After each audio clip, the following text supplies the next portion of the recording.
Hello, and welcome to GGD Gaiden Episode 5, aka Robot Love. This is GGD Gaiden, the only monthly video game top 10 countdown show featuring a grown-ass man in a Gengar Snuggie. That was a reference to our last episode. If you haven't checked that out, please do. Joining me, as usual, are the terrific Titanic trio, starting with Zach Puppy Love Pearson. Zach, how you doing? Getting all that puppy love right now. All the puppy poop, all the puppy pee, all of it. But enjoying every second of it. Yeah. I gotta get a new puppy, and it's super sweet. She loves to sit under me every single day while I'm working, and eventually get a little excited and decide to nibble at my toes until I'm forced to play with her. But it's a good break from work when I need it. So. Awesome. And what was the breed again? What did you get? It is a Greater Swiss Mountain Dog. And if you don't know what that is, think of a Bernese Mountain Dog, but with short hair. Mm-hmm. Yeah, Zach showed us the dog just before we started recording. Awfully cute. Awfully cute. I would show her here again, but she decided to run off. The only one I have here now is Magnus under my desk. No, we don't want to see Magnus. No Magnus. He's just an old grumpy dog. This does not need to make an appearance. No puppy. No, thank you. So. Mm-hmm. That's harsh. I know. Well, I am harsh. What can I say? Get the hell out of here, Magnus. Jesus, tough love Bates over here. Also, joining us, Hunter Bear Bro Pearson. He is our bear bro. I didn't know if that meant like B-A-R-E or B. No. B-E-A-R. Yes. Oh my God. Did I send you all that video I made? I don't think I did. I don't think so. No. I did a little clip of that he's referring to when we played Baldur's Gate 3 last time. I was just happened to be transformed into a bear as a druid at the exact same time we were fighting alongside Haslin, who was also a bear. I was a polar bear. He was like a grizzly bear. And we were positioned in a way that this dude tried to run away from both of us at the same time, this goblin. And so we both opportunity attacked him simultaneously. It was like simultaneous bear slaps to the back of the head. And he just was like, gone. It's just such a cool clip. Not only did we have two bears, plus Zach's character, my character, and Brad's character, but Hunter sweet talked a bunch of spiders into joining us. So we were just like rolling deep with this big crew through the goblin camp. We had like a zoo of animal bears and spiders. God, that game is so fucking good. Sorry, I also wanted to say that if you heard the door open a second ago, that was my wife, who did nothing except for pop in, flick me off, and then leave. That was it. And, if you know Courtney, like you would know that's not surprising. Like, it was either going to be to flick me off or flash message. She just likes to interrupt, just for her own amusement. So anyway, well, at least somebody's amused around here. So. Lastly, I'd like to introduce Brad Iron Chef Russell. Hey. That's an earned one. That's an earned one.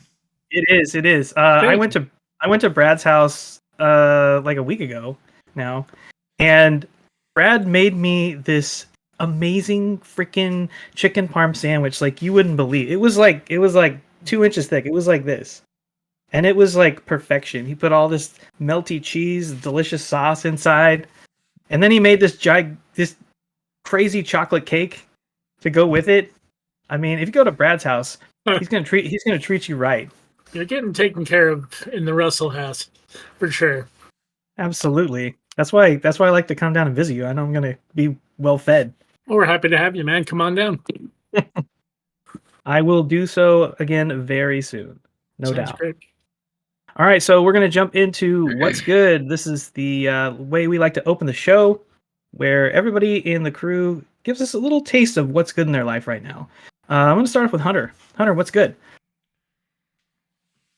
Man, I did try and think of stuff, but there's a lot. I mean, I hate to be the Debbie Downer here, but like, there's some. Oh, thanks. Scored you again. She flicked you off again, at least? No, she got you Gatorade. I mean, Wife's good, man. Man, we have had our house is basically like a hospital lately. I mean, I think I've had kids home sick for 2 weeks. We've been sick. We got flu in the house. We got strep throat. I'm like, it's hard to pick out things that are good. But one thing that was good is that I did not realize it, but they've released a Bluey video game today, which in our house is like basically finding out that they made like a video game out of the Bible. We love Bluey is equivalent to the Bible for you? Yes. Bluey is the closest thing we have to a religion in our house. And it was like one of these things. It was like right next to my son's birthday too. So we're like, we're getting it. So we just like sat around and played some Bluey. And surprisingly, you know what it reminded me of? It reminded me of when I was a kid. It's like the greatest game ever, but they do a really good job of recreating it. And it reminded me of when I was a kid playing like some of the Simpsons video games where it was just really more about being able to control a character in that environment and just feeling like it was just so cool. Despite if the video game was great or not great, it just reminded me of that for them. So, and they made a Series X version, which is just the funniest thing. Because if there's ever been a shape that belonged on a Series X, it's Bluey.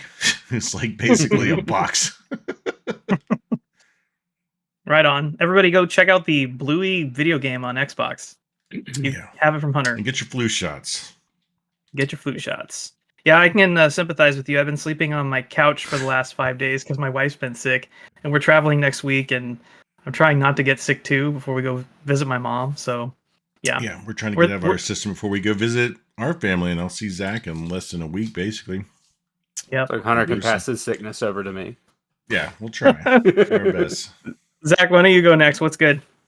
As Hunter just said, we will get to see each other next week. Me and the family out here in Boise are flying down to Birmingham tomorrow. Flying out in the afternoon, we'll get in around midnight, but then we're going to be in Alabama for a little over a week. Don't get to make it down there very often, so it'll be a nice break from Boise, a nice way to go see all the family and to just get to kind of be in the area I grew up in, because I have a lot of love for that area and a lot of things that I miss, specifically a lot of food. So, I was just going to ask, do you guys have like a typical Thanksgiving food that you eat in your household that's like a favorite? Cinnamon rolls. Cinnamon rolls. Ooh, yeah. It's a good one. It's not, and yeah, that's something our mom always did. And from the time, I don't have a memory that didn't include Thanksgiving and cinnamon rolls that my mom made. It's not what you're thinking about with cinnamon rolls. They're very specific, like kind of almost dinner rolls, but they're insanely good. They're always so soft. They work perfectly for Thanksgiving specifically, because it just goes in with all the richness of everything you're having and a little bit of that cinnamon. Yeah. There's no icing on them or anything. Like it's just they're just ooey gooey. They're not even ooey gooey. They're soft and fluffy, and like it's the perfect cinnamon and sugar ratio to the amount of bread. I think I've only gotten a set of rolls close once. Yeah, she's how good our mom makes them. She was like a chef in college. She can cook. She can really, really cook. Man, yeah, that sounds amazing. Yeah, it does. Excited about that. Excited for Hunter to make me some pizzas. I'm gonna make some pizzas. I've been like asked to make the dough and bring it down with me. So, all right. Yeah, both Hunter and Brad are insanely good at making pizza. Make some pizzas. Every time I see those photos, my mouth starts watering. My favorite food. Mm-hmm. Yeah. Right on. All right. Well, before I have to leave and go get a snack here, Brad, what's good with you? What's good? I'm with you guys. This house has been fighting illness. Not that that's good, but so far I've managed to dodge the plague here. So what's good is Sudafed. What else is good is boom. This one came in today. Oh, nice. Yeah. Mario RPG. That's baby. good. But really what's great is and I just got caught with my pants down because I haven't been paying attention. I've been busy. Scott Pilgrim Takes Off launched today. And it is phenomenal. I chewed through a couple before I had to like get up and do stuff today. And, I went kind of media blackout on this one. I didn't want to know too much. But so I kind of didn't know what to expect. I kind of figured it would be would favor the graphic novels more and just kind of be a episodic series, like, just kind of expand on, what you might have missed out in the movie. So, like, if that's what you thought, like, you're wrong. Like, if you thought it was going to be some kind of amalgamation of the movie and the graphic novel, you're also kind of wrong. This is, like, a brand new thing. And I don't want to spoil a thing, but, like, if you're really a Scott Pilgrim fan and you've read the novels and you've seen the movie and you've played the game, like, if you know the whole canon, like, you're just going to love the shit out of this series. So, I don't know how many Scott Pilgrim fans we have out there, but if you are one, do not miss this. Is that the Netflix? Is that the one that was coming out on Netflix? Yep. Scott Pilgrim. I want to watch that, but I don't. I got to get Netflix back for that. I do love the fact that they still used Michael Cera as Scott Pilgrim. The entire cast has returned, people. Like, that's amazing, really? Yes, Brie Larson. Everyone is in this. Every single actor that you expect. Kieran Culkin, Chris Evans, they're all there. Anna Kendrick is there. Anna Kendrick and what's her name? Jason Schwartzman is Gideon still. Yeah, awesome. They're all there. They all had so much fun with that movie that, like, it was like an instant yes from these people. Listen to us, we'd be really good at Scott Pilgrim trivia. It's Hunter, I know you're a fan of the scene with Envy Adams, doing her thing out there on stage. I think, like, the rest of us are. Again, without spoiling anything, like, you're presented an entirely different angle on that. Just that, like, it's so cool. Even just the 2 episodes I managed to check out today are phenomenal. So awesome. Do not miss it if you're a Scott Pilgrim. We'll just watch it when we're in Birmingham, Zach. I'm sure they still have Netflix. Yeah, let's binge all of that. Yeah, it's awesome. So let's check that out too. I've been watching the new season of Invincible. Have you guys checked that show out at all? That there was a new one. No. I watched the first season and loved it. Yeah, that's such a good one. It's pretty good. I finished playing games in the evening and turn on a little Invincible afterwards before I go to bed. And since I'm sleeping on the couch anyway, I'm right there. So, yeah, worth checking out also. What's good with you, Wes? Let's see. I am off of work for the next week, which is really nice. We're going to Colorado to see my mom. So that's kind of a weight off my chest a little bit. We just finished a bunch of big meetings that I've been prepping for the last month. So that's good also. Nice. I've been playing a lot of kick-ass video games. I got, like, video game bonanza going on right now. I'm playing Blasphemous 2. I'm playing Thirsty Suitors. I'm playing Alan Wake 2. I'm playing Dave the Diver. I've been putting a lot of time into Dave the Diver. Man, that's just a great video game. Been having a hell of a good time. Thank you for the recommendation on that one, Mateo. It's a great video game. Very cool. So that's pretty much it for me. So, with that, let's jump into the news. It's time for News Bytes, the segment where everybody here brings a little bit of news they'd like to share with each other. So, Zach, we're going to kick it off with you. Why don't you share your news bite? Alrighty. So the article I'm bringing here today is from PC Gamer, and it is about the fact that there is a modder out there who has put in some of your favorite bosses from different Souls games into Sekiro. And specifically, they have put the boss from a Souls game that feels like it should be in Sekiro, Melania from Elden Ring, the bane of all existence, and the reason that we have the god that is let me solo her. But yeah, someone threw Melania in Sekiro, and it looks like an absolute blast to fight her. Like, the parry system from Sekiro looks like it would just fit perfectly. Watching someone go against her, like, it just flows seamlessly. Like, I'm kind of interested in trying to mod this into Sekiro so I can go do it myself, because I would just love to try it out. I think this looks like a ton of fun. And I'm not usually that huge into the mod scene. I know we have some friends around who are. Aviator Dan is definitely one. I know he spends way too much time in modded Skyrim. So maybe I'll see if he's interested in getting into modding this and trying it out with me. But I kind of want to go fight Melania, because that boss just seems like a ton of fun to parry. They modded in, like, parries and all of that. And yes. That's just insanity. That's like I have a similar reaction to hearing that that I do when I heard about like the guy who like built a functional computer in Minecraft, you know? Yeah, that Where I'm that kind of like, stuff. that's so impressive that it almost makes me sad because this person had to have spent just an insane amount of time making that work. Like that can't have been easy. And like, so clearly all of those talents are going towards our amusement, but are they being wasted? Like, should that guy be like solving the world's problems or something better? No, he's just making sure we can fight Millennia. I'm good a with lot it. of modders It sounds get like jobs through that. There's a stuff. video of this up, and you can go see it on the article that Zach posted, and it definitely looks cool. But I kind of wonder if maybe it needs a little bit more work. I could be wrong, but Yeah, when you fight Melania in Elden Ring, I thought she got health back every time that you block her, and basically with these parries, I mean they're not the same type of parries as you have in Elden Ring, so it seems to me like she should be gaining her health back with every hit. Yeah, so it's not perfect. The article does talk about that as well. That there's still some bugs in it. Like it's not a complete finished product yet, but it is there for you to go do if you want to. Like you can go parry all of her waterfowl dance because it pissed you off so much in Bloodborne or not Bloodborne, in Elden Ring. But yeah, currently it's they said specifically, as for quoting in this article, I'm not sure I'd recommend playing the mod itself in its current state. Its Nexus page seems to host an out of date version. Also, just there's like a ton of showcases showing that it's just got bugs and stuff. So it might be worth waiting on to see if they fix some.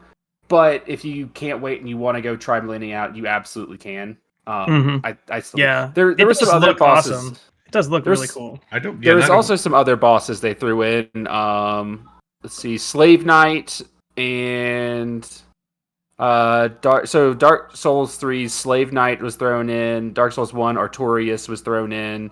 I think there may have been a couple other ones that they put in as well, but those were like the main three. Interesting. Yeah, I don't mean to like to dog too much on modders spending their time that way, because without that kind of work, you don't end up with things like Bloodborne Cart. Like passion projects and stuff like that can lead to good things. I mean, that's how we ended up with Counter-Strike, basically. Like there's so many things that have come from mods that it is time well spent. It just cracks me up that like somebody puts that much effort into something. Like I just want to see it.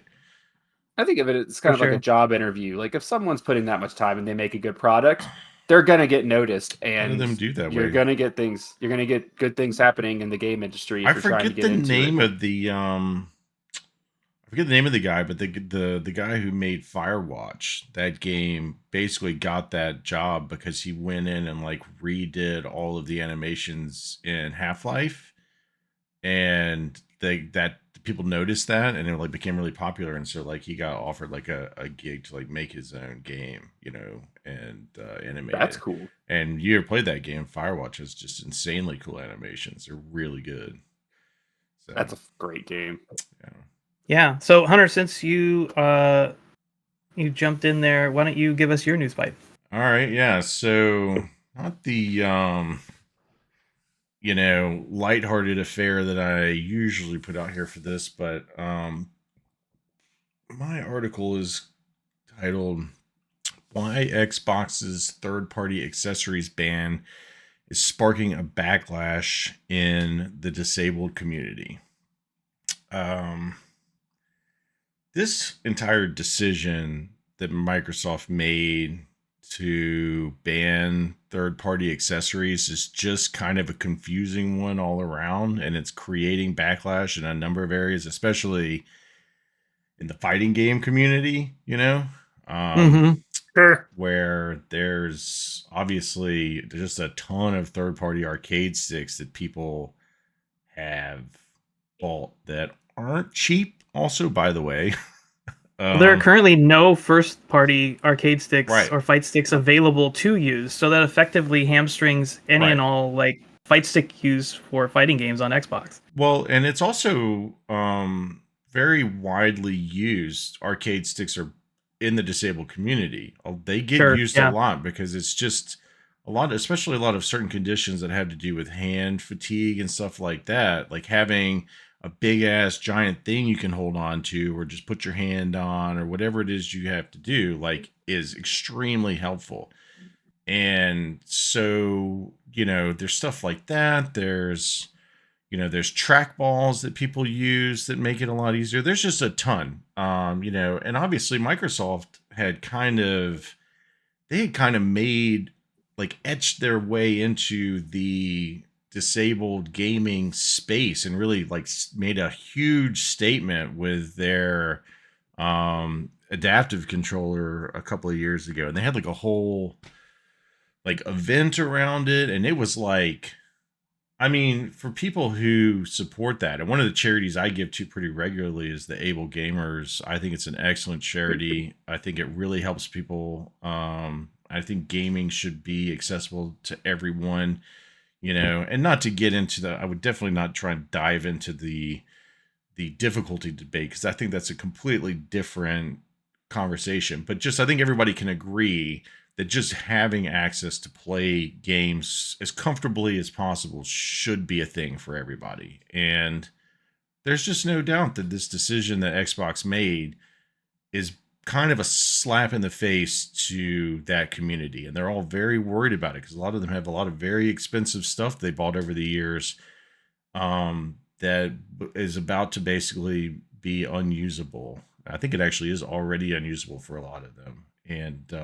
And even Microsoft, they put out some statement. I don't have it written down or anything, but it basically just said, like, it even says in the message, when you hook up something that's no longer acceptable to the to an Xbox, it gives you a message that reads out, and it has like a sentence in it that just says, make sure to see your your retailer that you purchased this from to ask for a refund.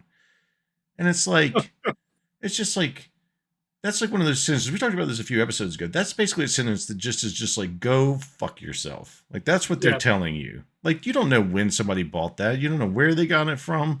Like, that is not something that is just a solution. And and they also had something, was put in this article where they're like, kind of marquee game recently, Starfield, is just lacking all kinds of accessibility options and stuff. It just feels like they've kind of turned away from that as some kind of like actual business decision, and it's just really gross and unfortunate.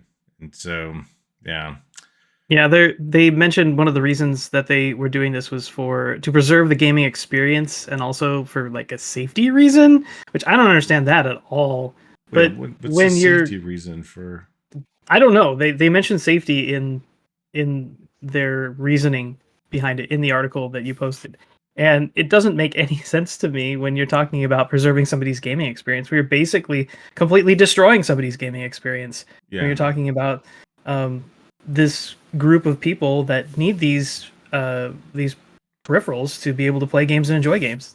Absolutely. And if you're going to do something like this, if there is actual legitimate reasons behind it, you better do the work on the front end to go out there and identify literally every single device that's being used, specifically, I would say both in the fighting game community, because you're just going to, it's just simple business. You're about to like get crapped on, and they're going to just leave the entire platform.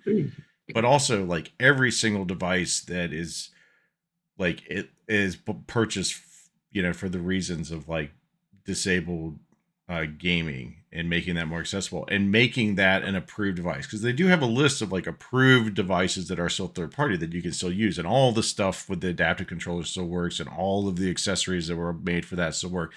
But that just doesn't. It's such like a personalized thing for people to you just, every situation is just so different that you just can't have this one thing that's like a one size fits all for that community. So they'd have to do the work on the front end and, basically get out ahead of this and say, hey, look, we're going to make this decision, please submit or something, what it is you're using. Like, you can't just like one day just go like, we're cutting it off. Like, that's another one of those decisions. I'm like, how can you just say like we're doing it today? It was like the same thing with the Unity thing. Like, there are people who might have just bought crap, like, that's now useless. It just feels dumb.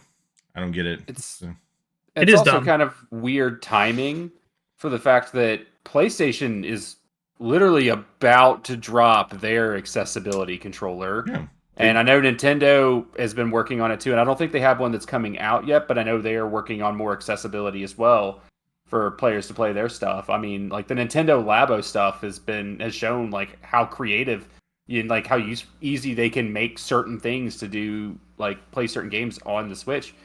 It's just that's mind-boggling. The Xbox, I could understand. Sorry, I could understand if they were trying to maybe crack down on people using accessories to basically give them aimbot in certain games, but they already cracked down on that. Yeah, this makes no. Again, this makes no fiscal sense. You could do a better job of picking and chooses, and they had their motto, which was, "When everybody plays, we all win." And it just feels like they just took a big old shit right on that motto with this decision. Yeah.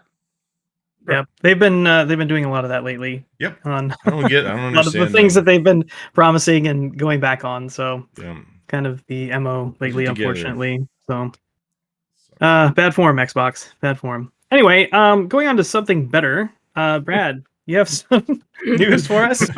Cheer us up. Yeah. I don't know if you guys knew, but this one I pulled off The Verge. It's several outfits have written about it. I just picked this one. It's entitled "Former Kotaku Writers Are Launching a New Video Game Website, and They Own It This Time." So 4 former Kotaku contributors, they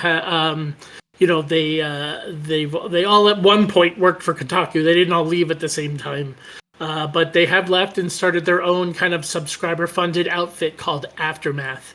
The website, which went live, I think, last month with like a welcome message and like a thank you to those who contributed to, getting the site launched, is co-owned by Nathan Grayson, Gita Jackson, Riley McLeod, and Luke Plunkett, all major contributors and tastemakers over at Kotaku once upon a time.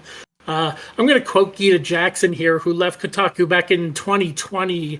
She left along with Joshua Rivera at the time, citing issues working with management, but she was sadly laid off from Vice a little over a year ago now. So I'll quote her here. She says, "Aftermath is about the internet and everything that comes after. I'm so interested in taking Aftermath and using the site to discuss the way that we live now and the way that capitalism and the internet have really intertwined and changed a lot of the ways that we find self-expression, the way that media is made and the way that we consume it." In their website, by the way, I'll plug it right off the bat here, aftermath.site, if you want to check it out. I'm going to read their kind of outgoing welcome message to, I don't want to read my whole thing over, but there is some stuff here I kind of wanted to make sure I said their way. In their outgoing welcome message, Aftermath's front site, they believe that these days it's tough for journalism, especially about games. The past few years have seen mass layoffs and site closures, with remaining writers being asked to do more and more with less and less. The ad-supported model is crumbling, social media is a mess, and the businessmen and private equity firms buying up news outlets don't care about workers, readers, quality writing. They only care about profits. The 4 of us saw our sites closed, ourselves and our colleagues laid off, and our workplaces turned hostile in management's pursuit of growth at all costs. This couldn't be happening at a worse time for the games beat. There's a lot going on. Widespread labor organization, industry-changing mergers and acquisitions, sweeping layoffs, and somehow through it all, a ton of amazing new games from big studios and indies alike. We need a curious, independent press to hold power to account, to cut through the marketing hype, and to elevate the voices of those affected by the games industry upheaval. So that's kind of their outgoing message, their kind of mission statement there. They kind of end their statement with a thank you to all that have contributed their talent and their time and their money to kind of this budding effort, stating there's no way to know how this experiment of ours will go. The past few years have felt like so many endings, but we're building something new in Aftermath, and we're excited to build it together with you. So I wish them luck here. I really do. I love their message, and they're absolutely right in this regard. We've seen layoffs, not just in media here, industry wide. We're watching the people who bust their ass to get this stuff out, just basically become contract killers, and it's kind of gross. There's unfortunately there's a flood of independent media companies now because of the problem. Some big and some small, but Right. it's becoming a deeper tank. But kind of wanted to gauge how you guys felt about it. Have you heard of this, or you have any I feelings? have, yeah. Actually, I heard both Gita and Nathan Grayson were on the MinMax show this week. Gita's and awesome. I heard both of them there, and they had a great segment there on the back half of that show, and doing the listener question section, and that was a really fun listening to them and listening to what they've got going on. I actually went to the site this morning and checked it out. They've got some good articles going on there, and I would encourage everybody that's interested to go check that site out, because I think that there's a lot of promise there. I like all of those writers. I remember them from when they were at Kotaku. And that's a website that I used to visit often, that I visit a lot less now, just because I don't like what I'm seeing there as much. 100%. Yeah, they put out some. I don't know that I know all the contributors individually, but I do know that Kotaku has put out just some absolutely asinine articles over the past couple of years, and so anybody breaking away from that and bad management and stuff, I'm always all for that. I'm also very much all for people getting away from the advertising model, as you said, because I don't think that that's a really good way to try, and you just get pressure that you don't need for other places. And you're right, social media is, it's not even slow dying, it's pretty fast dying. I saw that I had to go down a whole nother alleyway here, but I saw that both IBM and Apple pulled their ads from X or Twitter or whatever, so that's I think it was in lieu to some anti-Semitic thing that Elon Musk said. I don't know. I don't really care. That place is crashing and burning very fast and very hard. So, I'm just warming myself by the fire. Yeah. Right.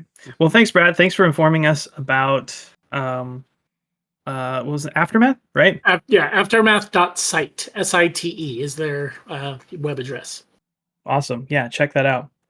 So the last news bite that I'm bringing to the table is about the Zelda movie. You guys hear they're doing a Zelda movie? Yay!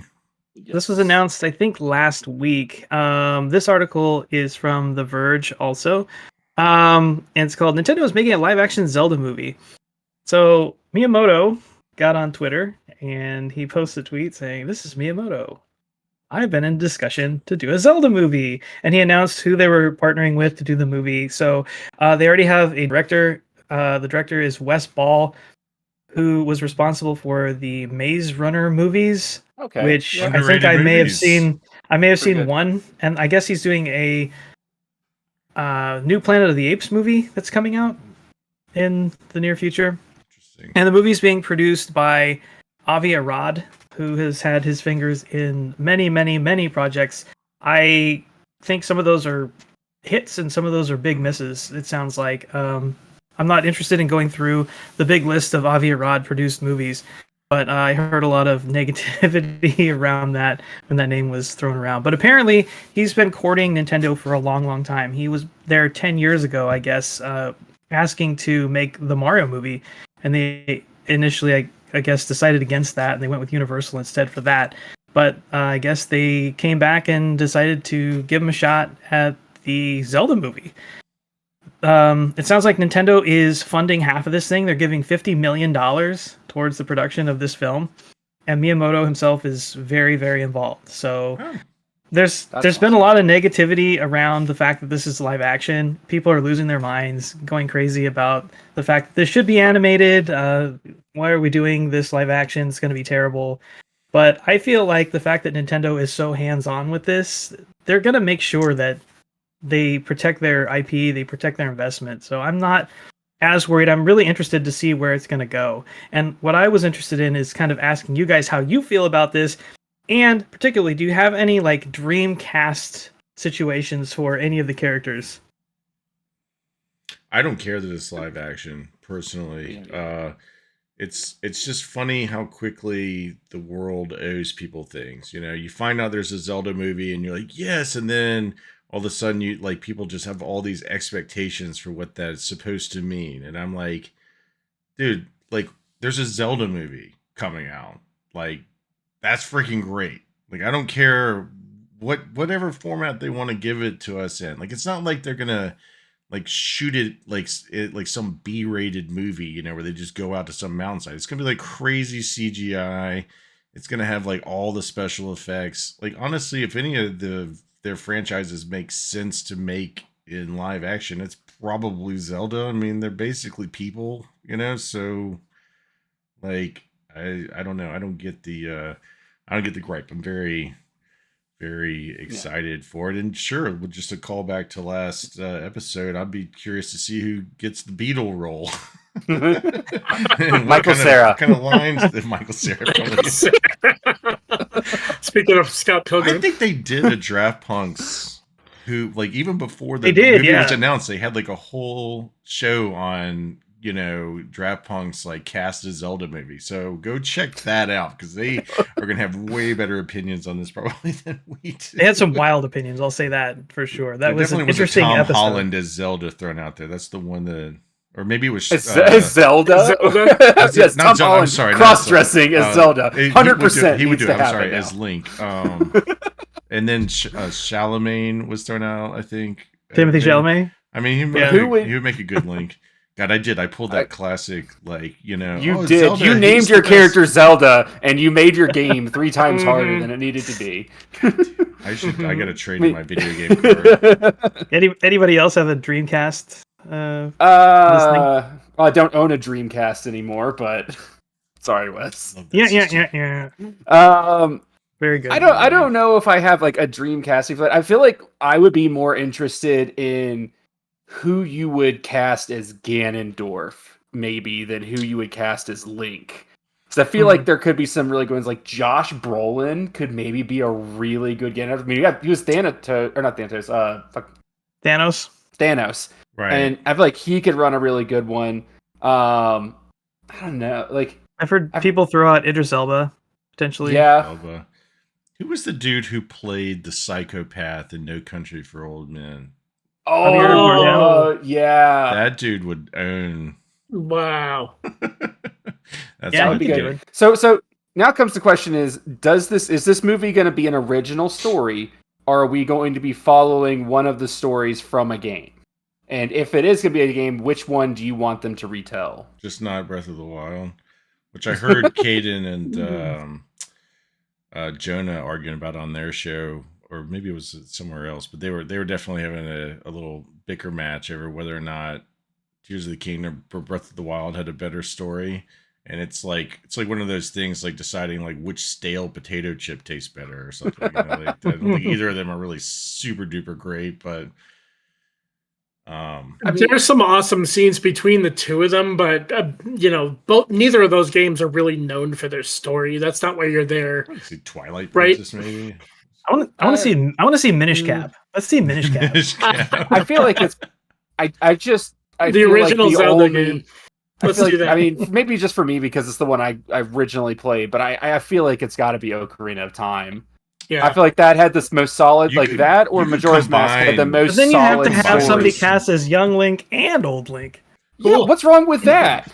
Who's going to play that the makes moon? it twice as difficult.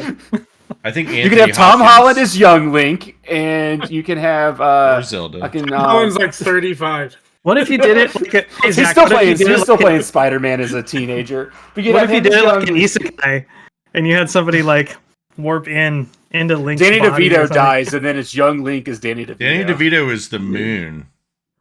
Oh my God! He was like, yes. "Hey, what the hell am I doing here?" That is freaking perfect.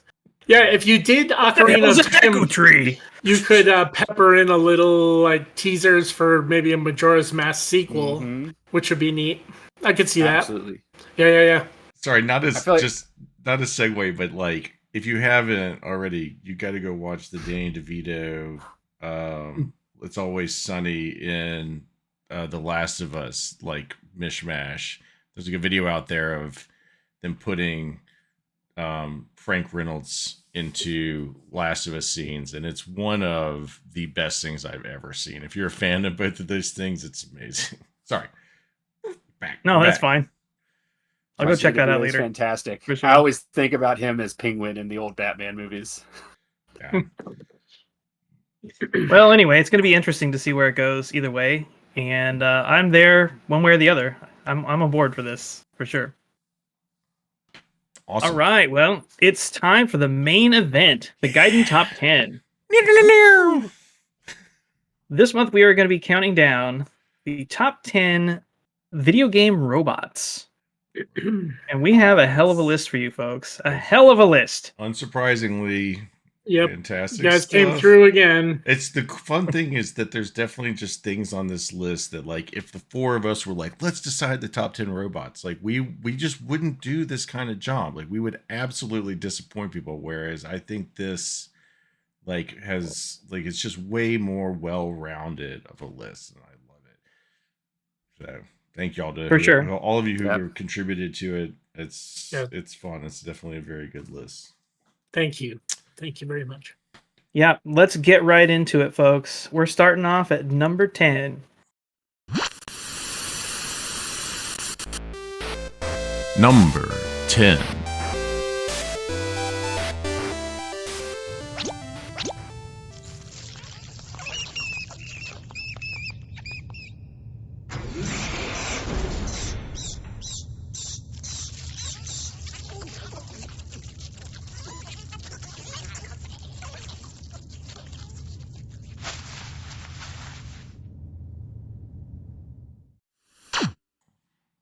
At number 10, we have Robo from Chrono Trigger. Absolutely banger of a pick here. If Robo wasn't on this list, I would walk off this podcast right now. Oh, man. He's barely made it in, too.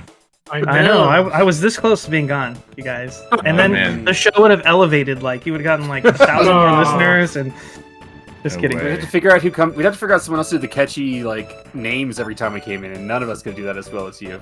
No. Yeah, you could find somebody. Hunter could pull Courtney in. She could do it. She would just come in and flick us all off. She would absolutely just insult you all and then just leave. All right, we are getting off Look, track. here's some nerds. Have fun. Robo. We need some hot Robo talk. Brad, save us. I'm in. Tell us about Robo. So for the uninitiated, Robo is a robot from in Chrono Trigger. He's from a distant future. He was discovered in disrepair in the Protodome when the party gets flung into the far distant future of 2300 AD. Robo is first introduced by his serial number R66Y. He's instrumental in shutting down the derelict factory, where he is sadly subject to a gut-wrenching beating by his former family of R-Series robots. He's beaten nearly to scrap by the Horde, and by the Horde that he once considered family. Chrono and the party managed to prevent Robo from being completely destroyed at the hands of his former comrades. Is thereafter renamed Robo by default, but you can name Robo anything you want in Chrono Trigger by Luca. He's repaired by Luca, party member. Techno whiz kid Luca steps in and saves Robo. Sadly, thereafter, he is unable to remember his origins or his purpose as a machine, but decides to kind of commit to Chrono and the party's cause thereafter, to save the timeline. For a robot, who's not made of flesh and blood, Robo's story is surprisingly deep. He raises many existential questions.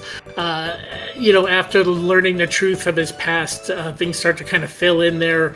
Robo learns that he originated in this robot producing factory that's isolated on an island called the Genodome. He's punished by his corrupted maker, Mother Brain. for the first time since reactivation, he remembers his purpose, which was to generally just kind of oversee humanity and act in the service of humans and prevent Mother Brain from spreading her influence to the other R-series robots and, the rest of the structure. There's a really cool scene in Chrono Trigger where, if you remember, while you're in the Middle Ages, Robo commits to restoring Fiona's forest. Yeah, this is the part that I wanted to talk about. Hell yeah. I remember that part. That was really cool. Right, so this entails Robo, basically you drop Robo off, he spends 400 years tilling the earth until you reunite with him in the, in like 1000 AD. So in this time, he kind of reflects, he's able to have the time to reflect on what it is to be a conscious entity, human or non-human. Like I said, his story's incredibly deep. Robo's widely loved because of his kind of touching and really kind of interesting story. But this character is also a fucking tank. He's like literally. He's like a trash can with lasers, he has these devastating laser attacks, high physical damage with Uzi punch. He's got cluster bombs. He's also a major part of several combo techs like that. Oh god, that one you spin around.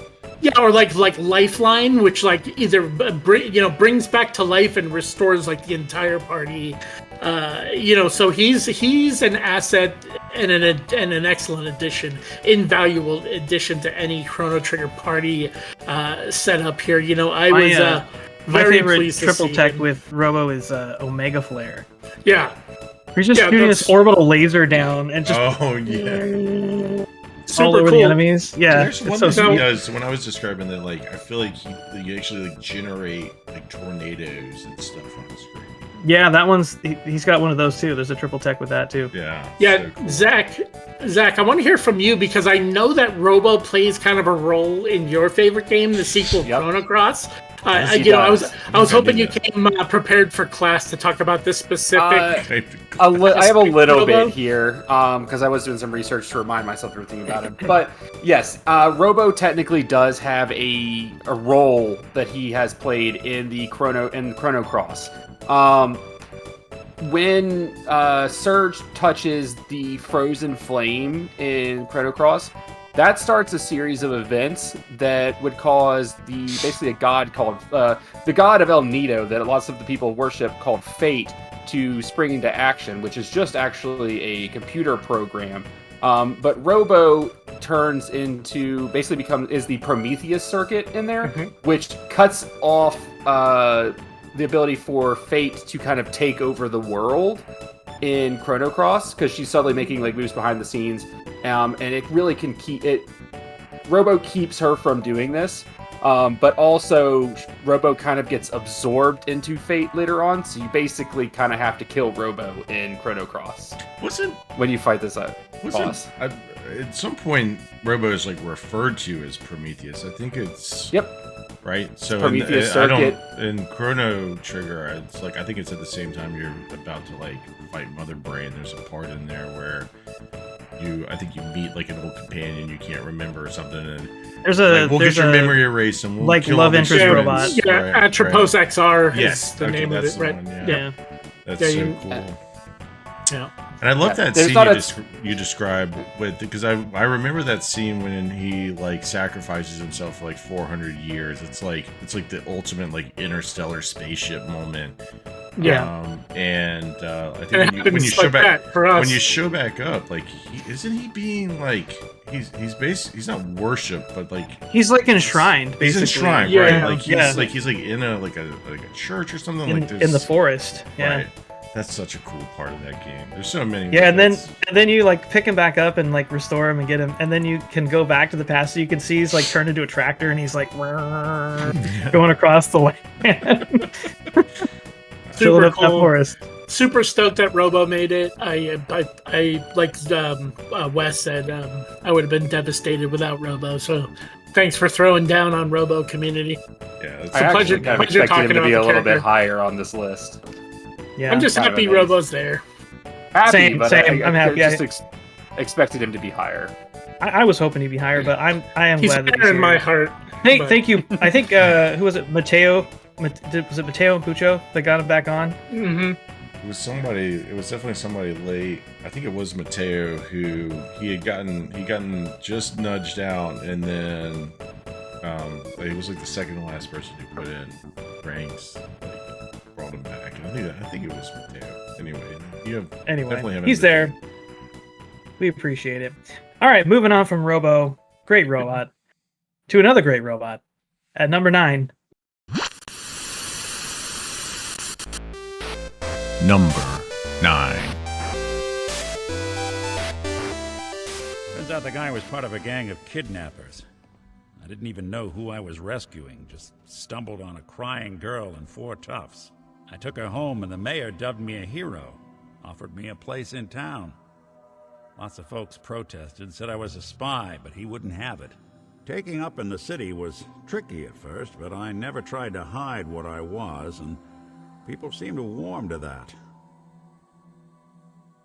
You took down 4 guys by yourself? Well, I didn't have to. Back then, synths were even more of an unknown quantity than they are today. I told them I was rigged to explode and started going beep, beep, beep.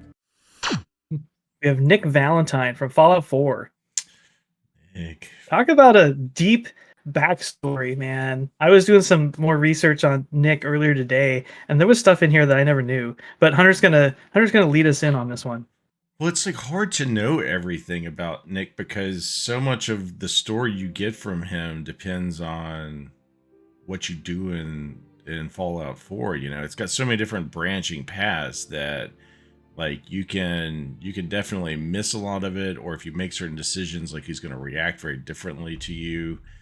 Yeah, I mean, to me, the best companion you can get in Fallout 4, and I think they knew he was going to be a big part of that game. You know, not all the companions you get are part of the main storyline, you know, but there's Nick you get as part of the main quest line, so there's no not running into him. You have to do extra things to basically have him come on as a companion, but I think it's really hard to kind of miss that. And like you said, he's got, I mean, his backstory is just so cool. Like he's, I mean, he basically, like there was like a human Nick Valentine, like pre-war Nick Valentine was like a Chicago detective, and like who was brought to Boston to like do like some like very special kind of investigations into like some of the organized crime in the area, and you know ends up somehow mixed up with the Institute of that game, and basically ends up kind of getting his consciousness and memories and stuff essentially downloaded, and then they end up later, that's how they get later imprinted onto this robot. And the robot was actually made as part of, again, the Institute had already put out a whole bunch of synths, what they call them in that game, but most of the synths were just pretty basic. You know, they didn't really have personalities, they didn't have consciousness, they didn't have that level of like human, like the human side to them. So like just before essentially Nick escapes, like this gets imprinted onto him, this whole person's life. And he thinks at the time that when he basically wakes up that like the Institute has just essentially just thrown him into the garbage. That's kind of what he's going off of most of the game, is that he's just been cast aside, tossed in the garbage like he's nothing. But he feels all of the emotions and feels and has all the memories as being Nick Valentine. It's like if you went to bed one night and woke up and all of a sudden like you were just this synth, like robot. You had all these memories. You had this quest for revenge. You know, his backstory is that his Nick Valentine, the human's fiance, was murdered, like shot down in cold blood by Eddie Winter, who was like Correct. basically like the crime boss. And so he still feels that like need for revenge on his fiance, even though that didn't technically happen to the robot version. It happened to the human version. He still feels that. And even though he knows that it didn't technically happen to him, it doesn't stop him from wanting to seek that revenge. And so that's just, you know, he ends up, such a cool backstory. And he ends up in, like, you know, basically wandering around. He gets taken in by some people. He leaves them, comes back later. They've all been murdered by raiders. So he's experiencing loss again. You know, basically anybody who cares for him, like he's losing in the world. So he's got this kind of, you know, he's just a really grizzled, kind of like experienced old guy. And he's pulled, I mean, his whole personality is basically pulled out of like, you know, film noir, like 1940s, like Maltese Falcon type movies. Like he might as well be like Humphrey Bogart the robot in a video game, you know, from Maltese Falcon. That's awesome. Yeah. Right? Yeah. The thing I really like about Nick is like people in the Commonwealth hate synths. They fear synths. They fear the institution. And Nick's out there by himself. He's all on his own, walking around, and people see him and they're fearful and they're hateful towards him. And he never like holds it against them. No. He's always interested in continuing to like push forward and strive and try to help people. You mentioned the village that was massacred by the raiders. Those were like the first people that kind of accepted him as who he was, and then he ends up losing all of them, and he has to start over and build trust with a new group of people. He goes to, was it Diamond City, I think, right? Well, he's not and originally accepted there, yeah. No, but he saves like the mayor's daughter and by accident. The people, yeah, by accident. Kind of by accident. So they kind end of up stumbles upon like this whole scene that's going on where he saves her almost by accident, and then like it kind of gives him an in Diamond City. But he ends up finally like slowly building rapport with the people there, starting out fixing things for people, and then he helps in some small investigations, and then eventually he builds up his own detective agency by the time that you meet up with him. Yeah, he starts out as like a handyman in Diamond City, and then like, but people quickly discover that his better use and purpose is definitely detective work. He's just so good at it. Yeah. No, I agree with you though. He's an awesome companion. Right. And great personality. Just a couple other things I want to point out, because like there's some things I really liked. He quotes from like literature a lot, which is really cool. I think he quotes from The Tempest, and at one point he actually, if you do like some quest line, he actually will recite the kind of all too popular now I have become death, destroyer of worlds line that's from Bhagavad Gita. Bhagavad Gita, like of course sent by Oppenheimer, which is why Wright is now. And he also talks about he quotes like from Edgar Allan Poe. He's just always got these really awesome like insights into the world, and he really cares about just being nice. He's the most just the intelligence stat is the highest of any companion you can get in the game. Give you an idea of like where he's at, and like you build I forget the name of the stat that you build up on that, but basically to like build trust in him, if you're nice to people, that builds up faster, you know. He likes that. He like, just from a gameplay standpoint, he helps you hack computers a lot. He's a strong character to bring along with you for like any fights, and he just has some amazing moments. There's one vault you go into which is just incredible. I think I forget which one it is. Look at vault 80 something, maybe 81. I don't know.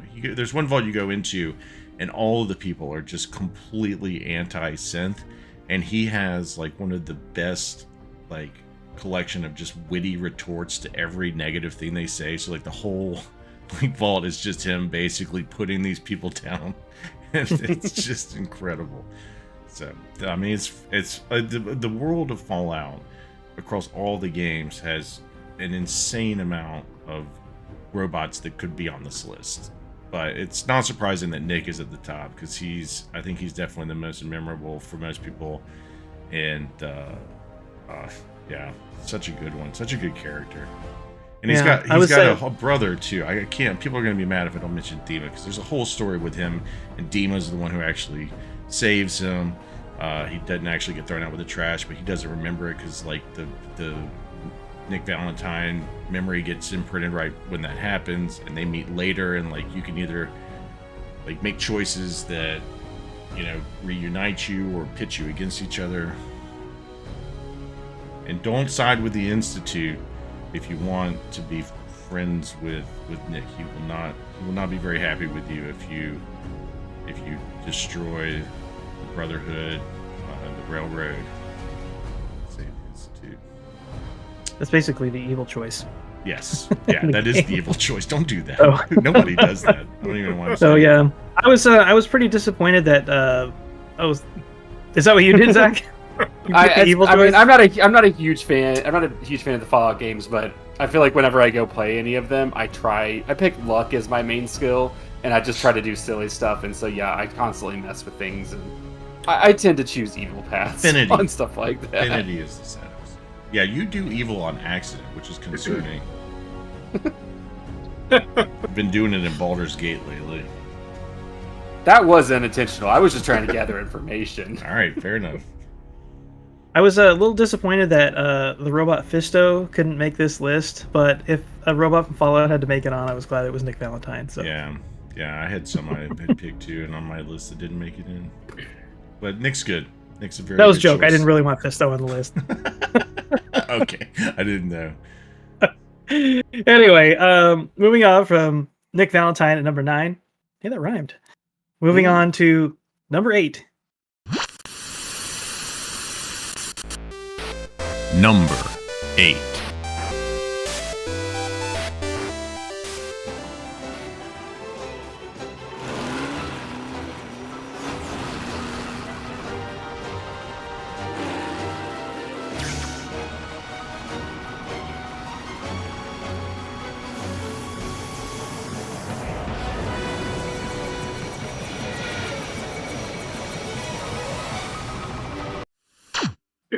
We have Vivi from Final Fantasy IX.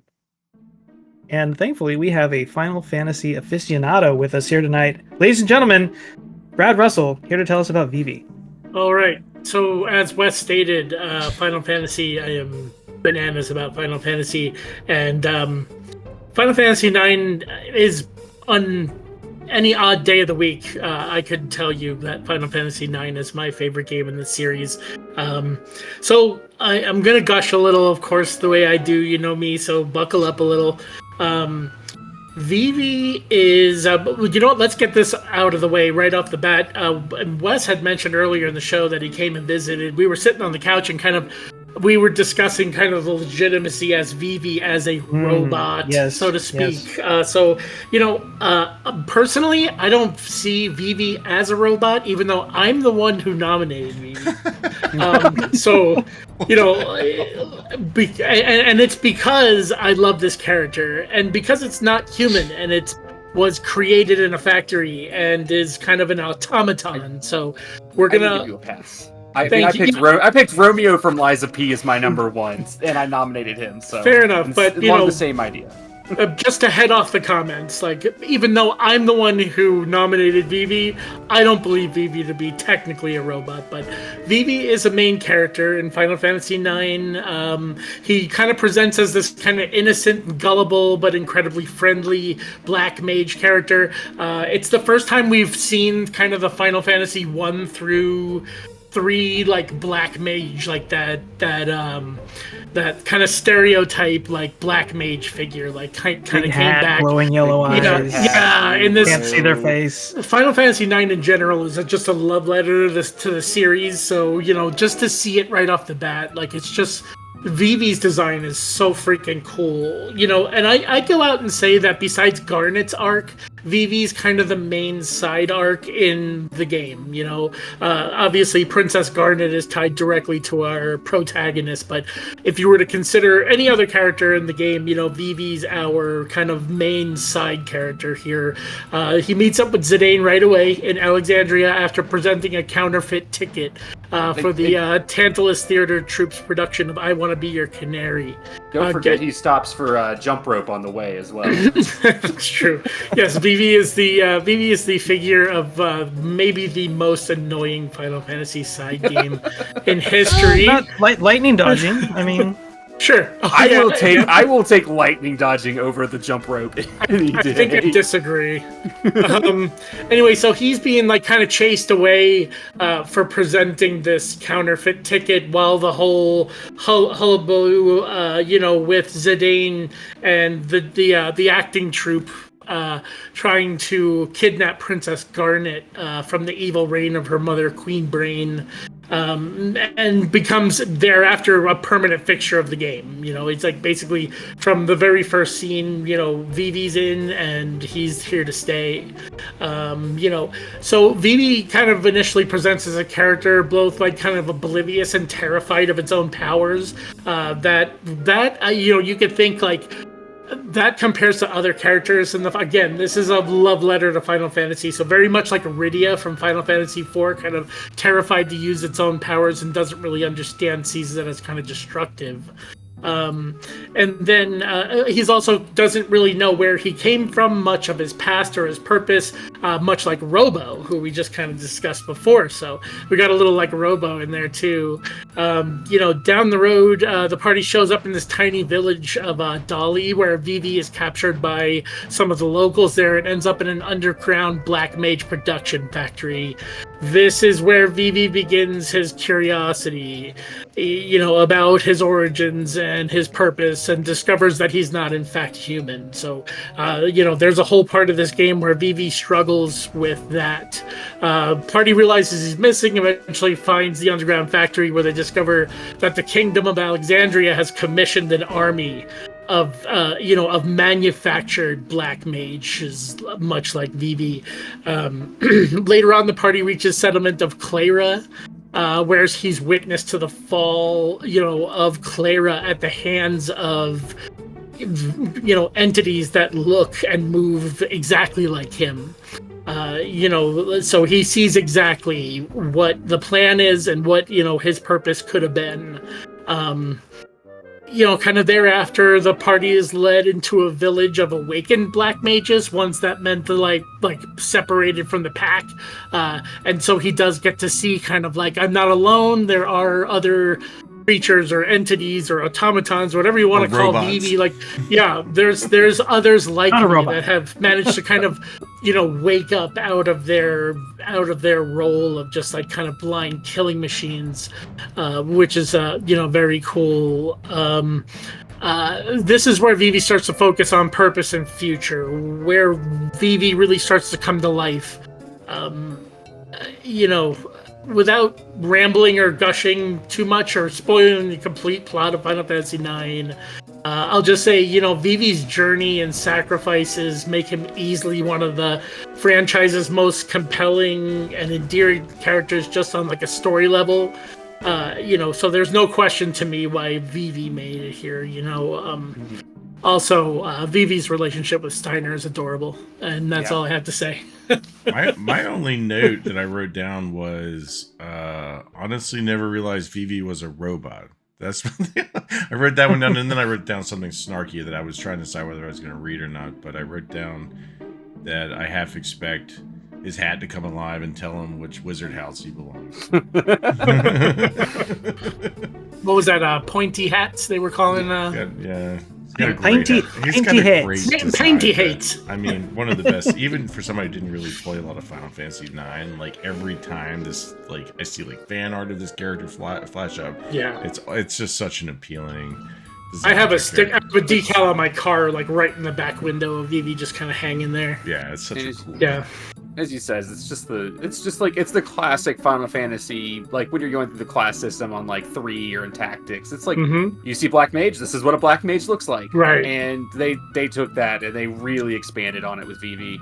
Yeah, Final Fantasy IX is a very special video game. Like, to me, 4 is the most nostalgic, 6 is like maybe the best story, 7 may have the best like systems, but like Final Fantasy IX just has it all going on. So like it really is a love letter to the series up to that point. Like it arguably my favorite of all of them. I agree. I think as a total package.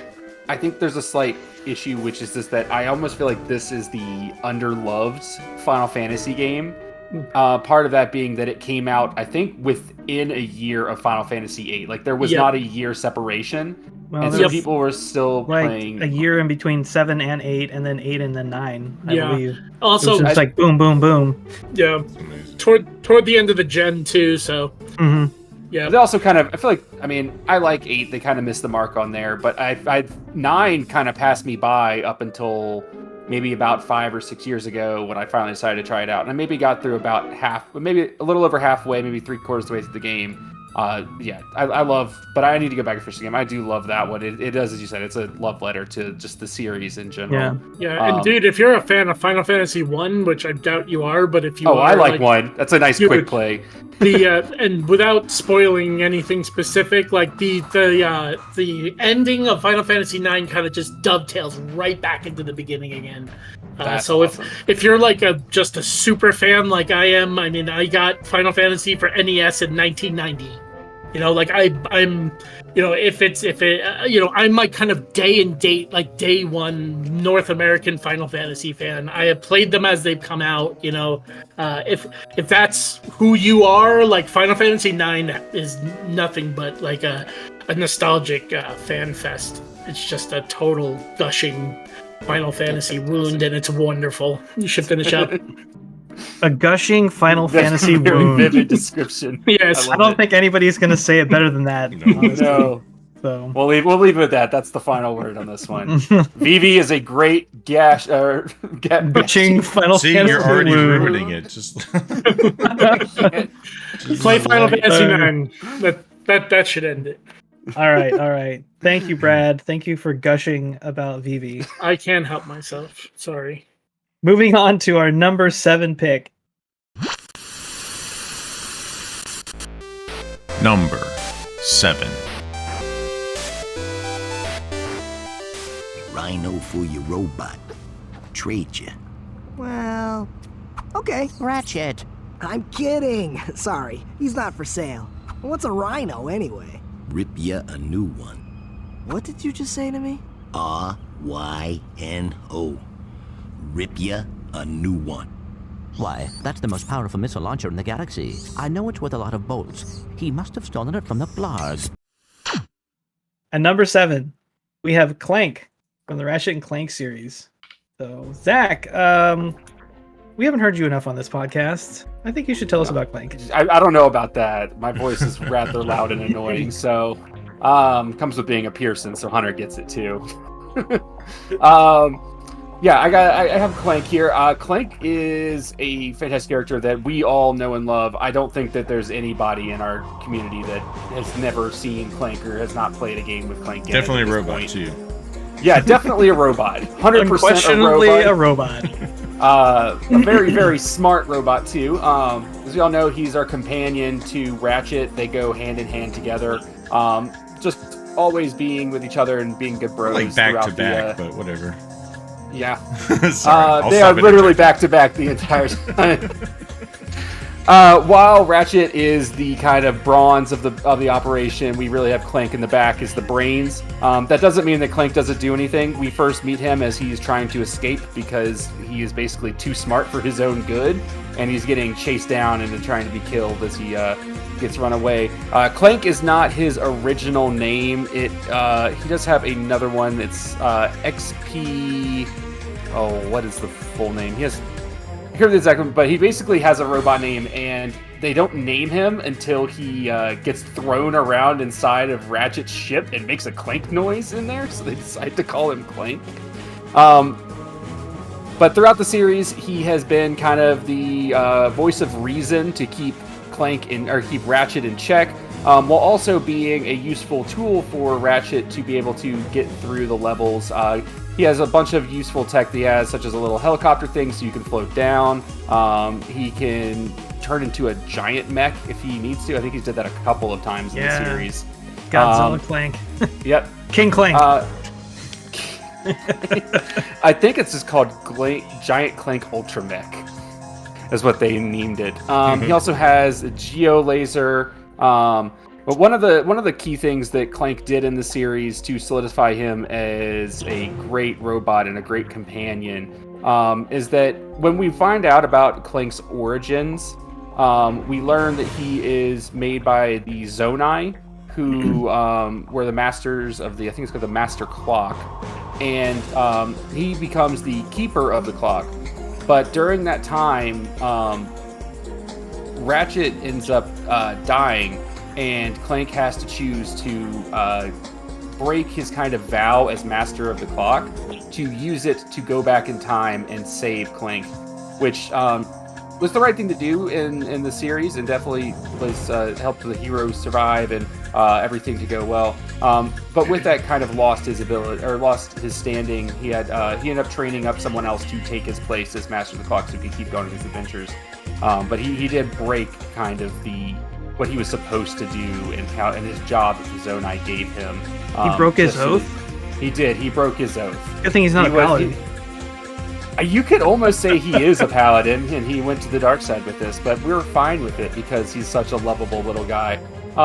He gives us great clips throughout the whole thing. He really makes the whole series. I mean, there's a reason it's called Ratchet and Clank, because we wouldn't have the whole series without him. They actually made one game where they kind of took him out. There was the funny. This was the most mind-boggling decisions I think maybe in like big franchise games like that. There was a game that was called Ratchet Deadlocked. It had Clank in it, but just kind of more like an NPC side character, and you'll never guess, not very well received compared to the other games. Yeah, it's like taking why am I having a brain fart on the game we just talked about, like with the franchise that we want back? It's like the other like kind of cartoony action platformer that obviously was very similar. Jack and Daxter. Really taking one of taking Daxter out, just like a Jack game. It's just like Jack, the game. No. Like what are you doing? Interestingly enough, both Clank and Daxter had their own games. Yep. That's also true. It was Secret Agent Clank and so Daxter. I didn't realize that. I think both were on the PSP, if I'm not mistaken. Oh, okay. That's probably why I missed them. I didn't have that.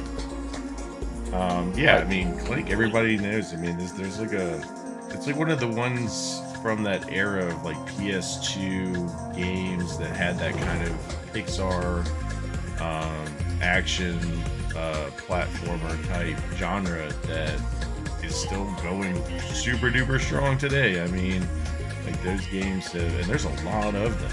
I mean, there are a lot of them. I feel like we need some really good ones to come back out, though. Like, I mean, the last one's excellent. Ratchet Clank was really good, but I'm talking about in that same genre. I like thinking of a genre of game, like that game style is. I feel like the mascot platformer. The mascot platformer is a little underloved now, but for kids, my kids still play Astro's Playroom like once a month. Like, dude, that game's awesome. Yeah, that game is awesome. Really good robot. Yeah, I mean, even if it is a glorified demo for a controller. Just a shout out real quick. We didn't get enough people voting for Astro on this. We'll go ahead and ruin that. A damn shame.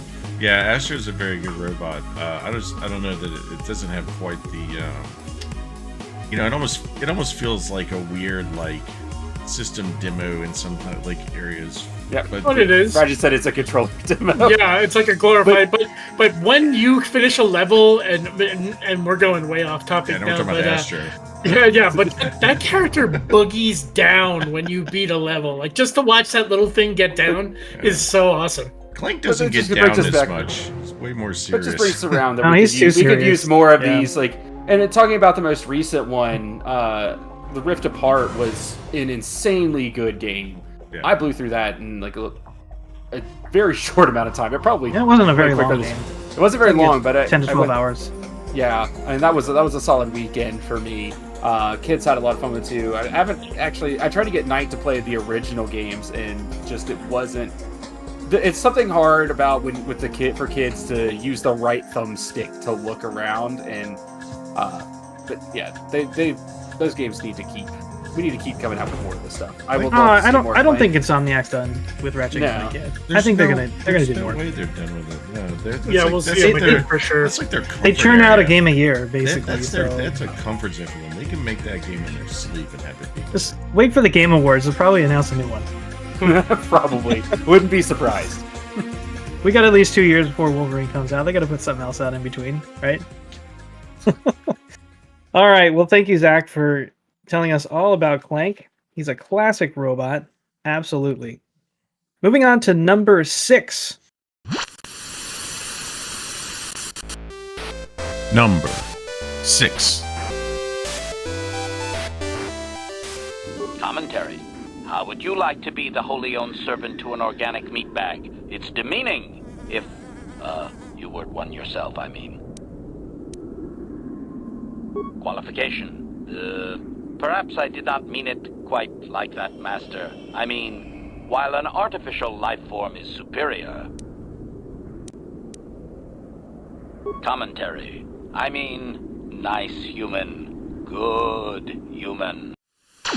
We have HK-47 from Star Wars Knights of the Old Republic. Now, as is becoming custom on this show, we have a community member coming on that's going to tell us a little bit about a character here in the countdown. Is that right, Hunter? That's correct. Yes. And this is one of the best things about, I love this about this podcast, is that, I feel like between the four of us, we're pretty well-rounded, but we don't cover every spec of the video game spectrum, so this is a blind spot basically for all of us, which is a shame, because I bet some of us would absolutely love this game, but we don't really have much experience in it at all. So it's really awesome that we have community members who both are passionate about these things and come on, are willing to come on here and kind of give us their take, which would be way better than anything that we'd have to say. So yeah, we have community member Dan Kelly. Did you already say that? I'm sorry, I did not introduce Dan yet. Dan Kelly, who had ranked HK-47 as his top choice, and so I reached out to him to see if he wanted to maybe, put something down, give us his take on HK-47. So we're gonna shift it over to Dan Kelly and his take on HK-47. Love, Death, and Robots. Though it might be an appropriate title for an animated Netflix series, it is also a title that succinctly embodies all aspects of HK-47 down to the last actuator. He is a robot with a proclivity for murder, wit, and sarcasm, with profound views on love. When asked if he understands what love is, he replies, and quote, "Definition: love is making a shot to the knees of a target 120 kilometers away using an Airtech sniper rifle with a tri-light scope." Statement: this definition, I am told, is subject to interpretation. Obviously, love is a matter of odds. Not many meatbags would make such a shot, and strangely enough, not many meatbags would derive love from it. Yet for me, love is knowing your target, putting them in your targeting ridicule, and together achieving a singular purpose against statistically long odds. End quote. HK-47 is a gem with some of the most humorous, despicable, and downright fantastic writing out of any NPC in any game, let alone a robot for that matter. Immensely violent, with great disdain for all organics, which he refers to as meatbags, and an awesome fidelity to his master, even for a meatbag, and an iconic speech pattern where he prefixes every sentence with a descriptor in regards to the type of sentence. He will speak in a monotone and purely mechanical cadence. For example, in regards to Utilaka, an Athorian droid merchant that sells you HK-47 on Dantooine in Coda 1, HK-47 says, and quote, "Query, can I kill him now, master? I would love so much to crush his neck, just a little. It's a long-time fantasy of mine." In which you reply, "Maybe later." HK-47 retorts, "You hear that, meatbag? I will be back." Or perhaps another favorite quote. Commentary, Your former pupil is efficient and brutal, even for an organic. I rather like him when you first introduced me to him. If I had known what he would do to you, master, I would gladly remove his entrails right then." End quote. HK-47 from Coder, otherwise known as Star Wars Knights of the Old Republic, is an assassination droid built by Revan, a Sith Lord who at the time needed an assassination droid to assist in taking out political opposition. HK-47 grew on Revan with his commentary and ability to execute his programming and his targets so effectively. After Revan's capture by the Jedi Council, HK-47 shuts down due to his programming until he was acquired by another master. HK-47 was then traded around and worked for a few various masters until he wound up in Unalaka's droid shop, and the player buys him to help him translate the Tusken Raider language, so you can acquire a piece of the Starforge map. He then travels with the crew until the resolution of Coder 1, in which the crew splits up and HK-47 then goes rogue and looks for his old master once again. HK-47 ends up getting damaged and slowly rebuilt, leading up to the course of Coder 2, with the help of another droid party member, T3M4, until the player acquires and installs the remaining parts to reactivate HK-47.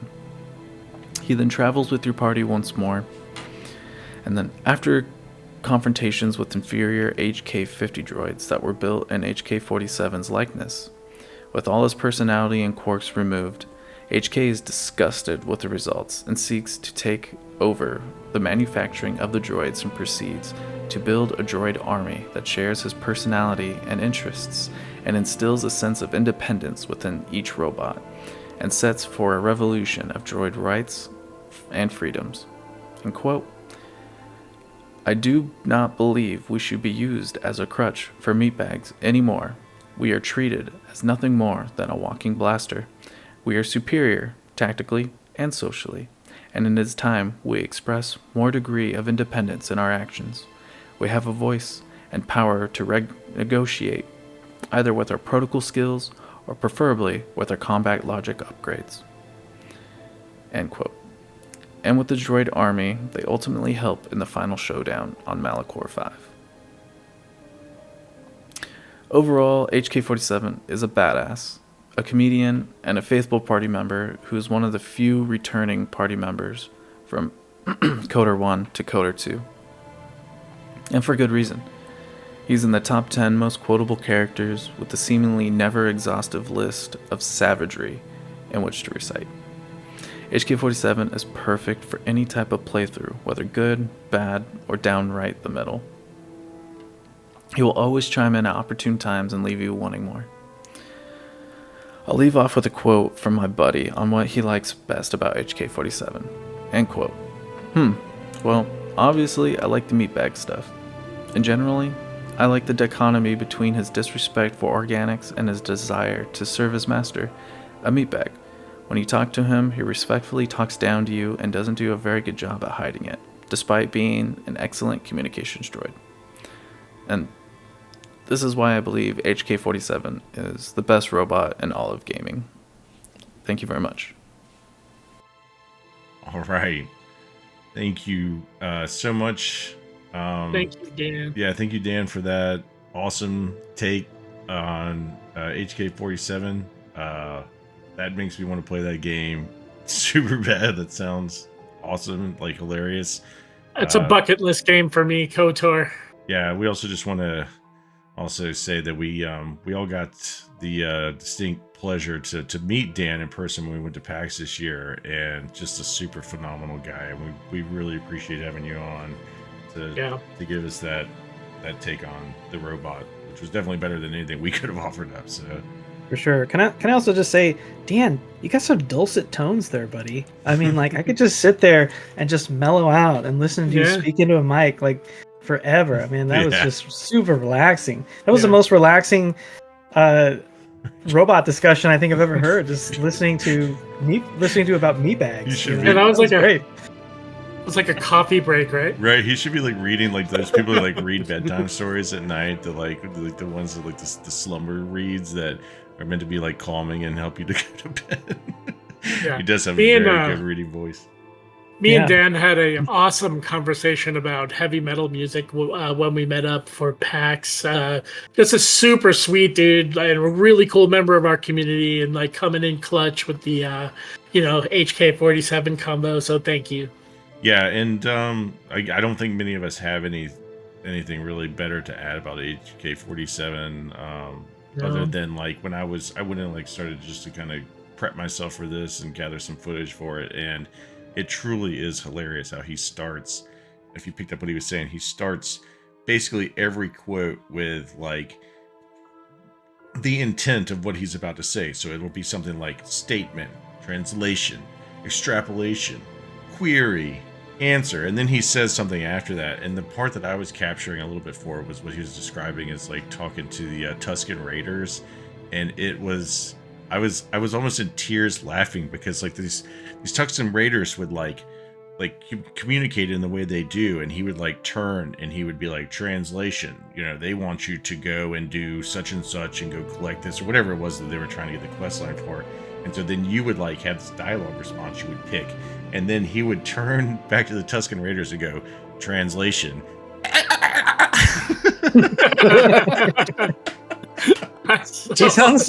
He sounds like the Dwight Schrute of robots. Oh, that makes it even better. And like the whole time, he does that every time where he like turns back to them and then translates back into their freaking like weird screechy language. And it just never got old listening to that. It was really funny.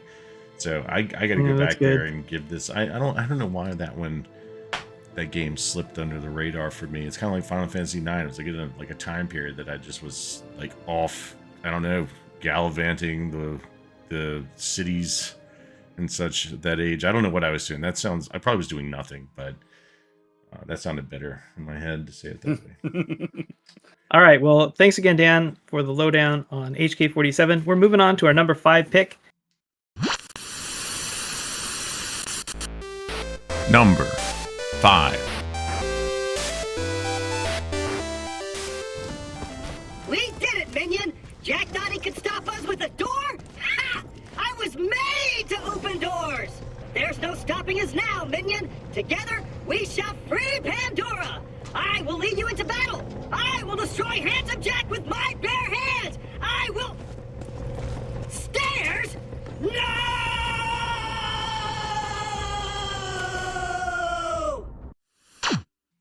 At number 5, we've got Claptrap from the Borderlands series.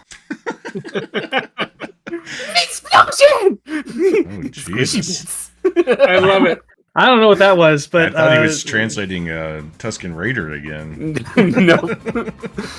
That is those were some quotes from our favorite Claptrap P. Clappington. Yeah, he's the best. Great. He is fantastic. Zach, since you jumped in on that, why don't you please give us more Claptrap? I will absolutely give you more flesh fireworks. I have pulled up a list of Claptrap quotes, was going through them, and they are all fantastic. Like, a ass bad A to the side A, ear A. When I go get that. Claptrap is another kind of iconic mascot. Not quite maybe as lovable as my previous one of Clank, but it may be lovable for different ways. He is the insane, annoying, fun guy that just little guy that runs around with you, gets into trouble, is scared of everything, but tries to talk like he has the biggest set of cojones that have ever existed. I absolutely love Claptrap. He was my number 2 on my list. I'm so happy that he's on this list up here, at least where he is. Claptrap, kind of a little backstory. He was made by Hyperion, and he is we first run into him where he's stuck, and we need to help him get his tracks back moving. And after that, he just doesn't leave us alone. We hear his voice constantly coming from the background. And there's even a point in one of the games, the prequel, where you actually get to play as Claptrap. And if you didn't choose that, I don't know what you're thinking, because why would you not choose to be Claptrap and run around and kill things? Even though they do tell you as you are choosing it, this is a bad idea. You probably shouldn't play as Claptrap. I absolutely adore this character. I adore him so much that I have nicknamed my son Claptrap, and he will respond to it because it's the same sort of thing. He runs around screaming at the top of his lungs, getting into chaotic messes, and he will talk your head off too. Which actually, Claptrap is not just like a designation for this thing's name; it is also a terminology. Where did I see that? Claptrap is... it's around this one. Claptrap is a word synonymous with drivel or babble, which basically it's intentionally referenced in the game as all claptraps ramble on and are rarely not speaking. Oh, I thought it was like a venereal disease is where it came from. Probably. It sounds about right too. Sorry. But he's always hanging out with your character no matter which game you're in, and he adds so much flavor to the Borderlands games. Like you seriously could not have those games be as joyful with how chaotic they are if you didn't have Claptrap chiming in from the side saying, "Give me your princesses." Yeah, he's a mess. He's got so... Well, he's like he's basically like the comic relief for that entire series. And, you know, what I love about him is that he's he's like you were trying to describe it in a certain way, but like to me he's just like a complete fuck up. Like he's just he just messes everything up. Everybody basically kind of either does hate him or like pretends to hate him. Like there's like a couple of scenes where he like can't get anybody to come to his birthday parties, you know, but he still thinks they're like the best birthday parties ever just because you showed up to it. And but I think that there's like a side of him that it's not so much that people don't like him, it's that he has such an easily inflated ego. If you give him even just an inch, he's gonna go screw something up. Like he's Mr. like trash can with a wheel try hard, like, and he's gonna go too far and he's gonna mess something up. And it's just like a cycle of him just messing everything up all the time. And in a game that's just filled with characters, I mean, he may be at the top of the biggest character in the entire game. Can I just jump in real quick here? Yeah. So this may be a bit of a unpopular opinion. I don't like Claptrap. Oh, no. I don't like Claptrap at all. I find him incredibly... Don't worry, I can figure out how to mute him. Incredibly annoying. Well, that's the point. He's supposed to be annoying. Yeah, I know. I know he's supposed to be annoying. His devil's advocate, like he's not even he's not even the most annoying thing in a Borderlands game. The thing about Claptrap, and that I will absolutely give him, is he is absolutely iconic. There is no getting away from that, and he absolutely belongs in that video game. But that doesn't mean that I have to like it. I don't like you said. He's just irritating. He's supposed to be irritating. He's a mess up, and I just he grinds on me. I think he was originally written by Mikey Newman, if I'm not wrong. I might be wrong. Is that right? I think. Somebody needs to look that up. That's not me, because I'm going to screw up my recording. But I think Mikey Newman was one of the original writers for him, and I think it kind of shows in just the witty. Because I mean, if y'all don't know who Mikey Newman is, like, go check out Movies with Mikey. He does these insane... and Local 58 too. Yeah, he does these amazing. That was like his college stuff. It's so spooky. That guy is so awesome. He is way too smart, like, for basically his own good, but he does an amazing job of making everything understandable. So just a sidebar. We don't deserve Mikey Newman. Mikey is one of my favorite people alive, and I think he did the writing for that. I might be wrong, and he definitely was involved in Borderlands in some way. So I'm sorry you don't like him, Wes, but I think Claptrap is I think he's intentionally annoying, like, because you're like supposed to feel like everybody else does in that game, which is like irritated by him, like, you know, but also kind of amused by it at the same time. Yeah. 100%. No, I understand. I get the pitch. I get the joke, but it doesn't land with me personally. So yes, I am. I have plenty of them. Believe me. You still can't say that he didn't have the best special ability of anyone in the game, though. Because in the prequel, you can use anyone's special ability, basically. Claptrap creates what is it like? It's I think it's something party. It's like a punch party or something like that. Or he has like multiple different things that could pop up in his abilities. They were all let's see, action skill, action packages. Torg Fiesta, which I guess it just shoots a bunch of rockets at people. Pirate ship mode, clap in the box, gun wizard, which I think he just fires insistently. One shot wonder and laser inferno. Was it there? Was Gun Wizard the inspiration for Wizard with a Gun? I wouldn't be surprised. Wasn't there was one game? It might have been two, but there was like an evil claptrap, which was really fun. It was like a shadow claptrap or something. God, it was really fun. I think it's a great robot. I was not surprised that it was on. Actually, I was a little surprised that it was at number higher. 5. I kind of thought this one might be, in the top 3, but yeah, it was not surprised to see this on this list. Such a good one. Not at all.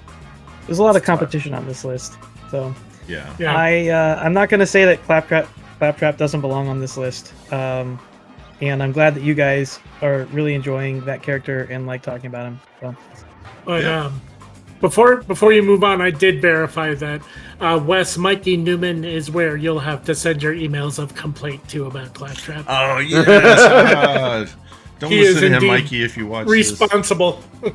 I'm not that invested, Brad, so we love you, Mikey. Mikey's safe. He doesn't have to worry about my scoring. Thank you for confirming that. All right, moving on from Claptrap at number 5. At number 4. Number 4. Cross the gap.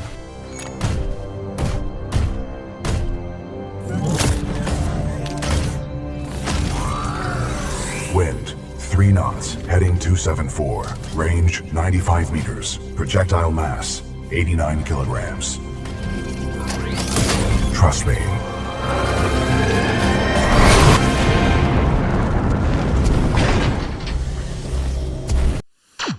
We have BT 7274 from Titanfall 2. He's back.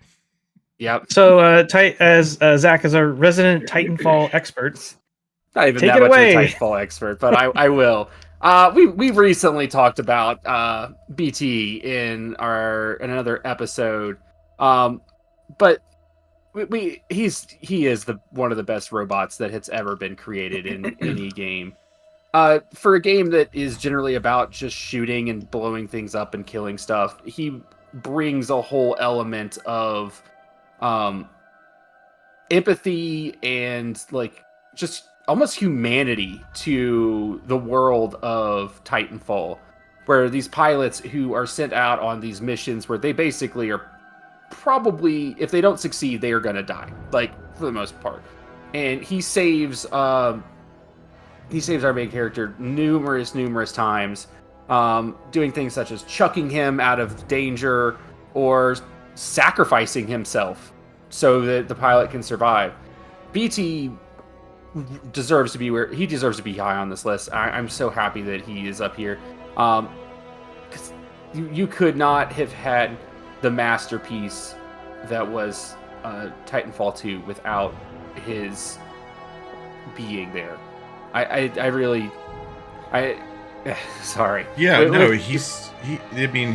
was part of. That was our number 1 on the Dead franchise top 10 was Titanfall, and a lot of it was because, as we discussed on there, this might be a little redundant, but that campaign just had no business being that freaking good with that level of a story to it. I don't know if anybody's looked at the Call of Duty Modern Warfare 3 campaign review scores, but I think it's in the 50s.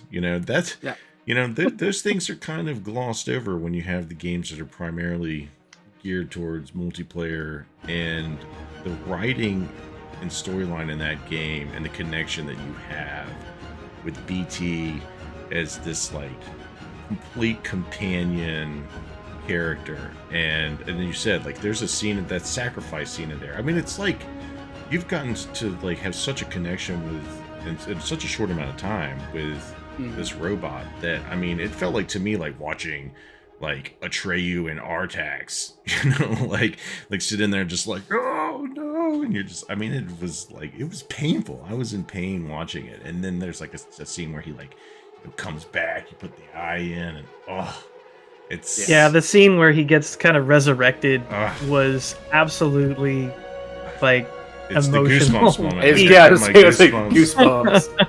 Dude, it's so good. Such a great robot, and he's got just some phenomenal dialogue, especially, and some of it's amusing. Like there's some good and like almost good banter, like dad joke level humor in there. There's one line that he says that like if you pick the right option, like he says something like, that shot was dangerously close to sacrificing this mission or something, and like one of the options is like, you can say that again. If you click it, he goes that. He's like literally repeats it verbatim. So he's a great robot. Zach, did you say what BT stands for? It's BT7274 is his full name. I did not say what BT stands for, and I am blanking on it at the moment. It's Buddy Titan. That's Buddy it. It Titan. is. It's Buddy Titan. He is.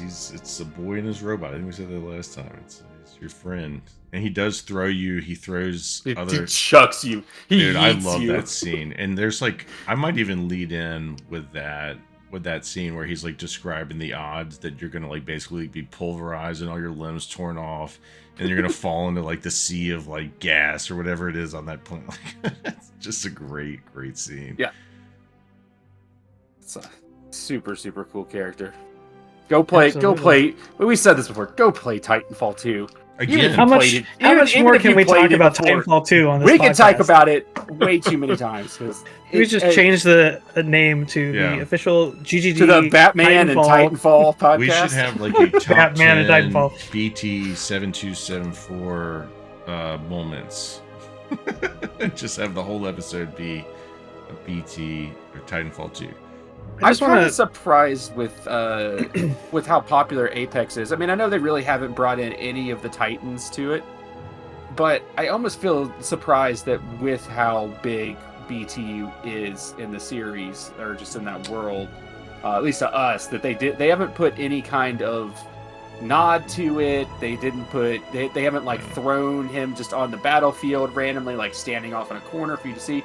It just feels a little bit surprising that with Apex that they've never really even talked about it. And as far as robots are concerned, I like Pathfinder just fine, but he doesn't hold BT's jock. There's just no comparison. Pathfinder's he doesn't hold. He's cool, not as but good there's as BT. There's not really anything else to him. It's just a fun character to play as and zipping around everywhere. But there's not. Actually, Pathfinder has a pretty deep backstory. We won't get into it, but he does. All right, look. We're not here to talk about We're Pathfinder. not talking about He didn't make Pathfinder. the list. We're not going to do that. Same universe. We got other robots. You kill some we got other robots Pathfinders to talk about. You kill some Pathfinders basically with BT. So, all right, BT, awesome robot at number 4. Even possibly more awesome robot. Who's to say at number 3? Number 3.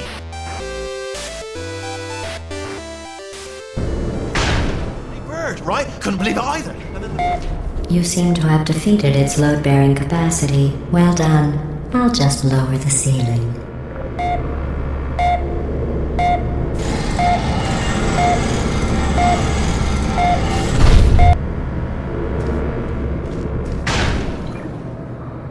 Look at you, sailing through the air majestically, like an eagle, piloting a blimp.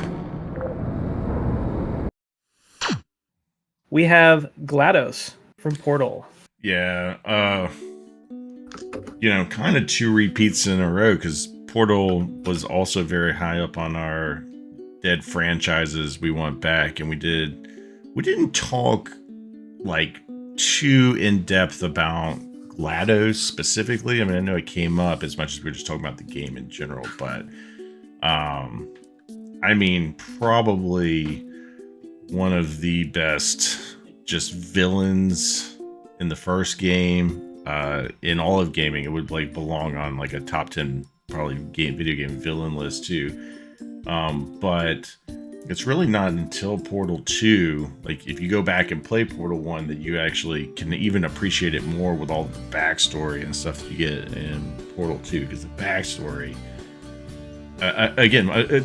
Portal was basically like a proof of concept kind of thing. In fact, when they were designing it, they didn't even have GLaDOS built into it like halfway through development. They realized that when they had people playtesting it, that they, it kind of felt like proof of concept. It felt like a demo, and they needed to have some kind of reason, objective that they were moving towards, and they decided on a villain, and that's where GLaDOS came from. But God, some of the best writing in all the video games. But so GLaDOS's backstory is fascinating and awesome.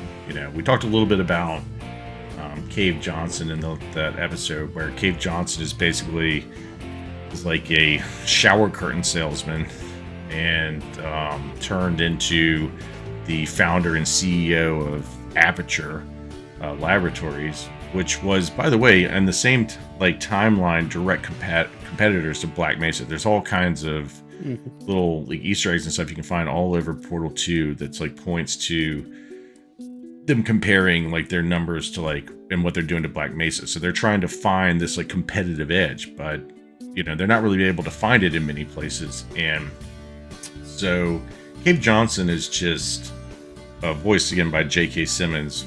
Is you get like little voice memos and stuff you get in there. He is a giant piece of shit. I mean, he is just horrible. Like, he basically is doing all of these human testing. A lot of it like kind of stems from that he's testing on humans, and they're trying to find something. And he's got this assistant, Carolyn, that is basically like at his side at all times. Basically like a right-hand person who he has ultimate trust in, and they're basically completely attached at the hip. And in order to try and get an advantage, he discovers when they're trying to research this portal technology that it requires moon rocks. And so that's where they start like getting moon rocks. He buys like $100 million worth of moon rocks, and he's personally like experimenting with it, trying to figure out how to make it work. And I thought this was really interesting to figure out in all of this. Like, so he gets moon rock poisoning, which I was like, that's such a like a funny, weird thing. And so I was like, I wonder if there's any validity to that. 100% valid. Moon rock is very, very poisonous. I did not know that until today when I was looking at it. I thought that was really fascinating. Is that due to like cosmic radiation or something? I'm just curious. It's radiation from the sun. There's no atmosphere. There's nothing that stops it.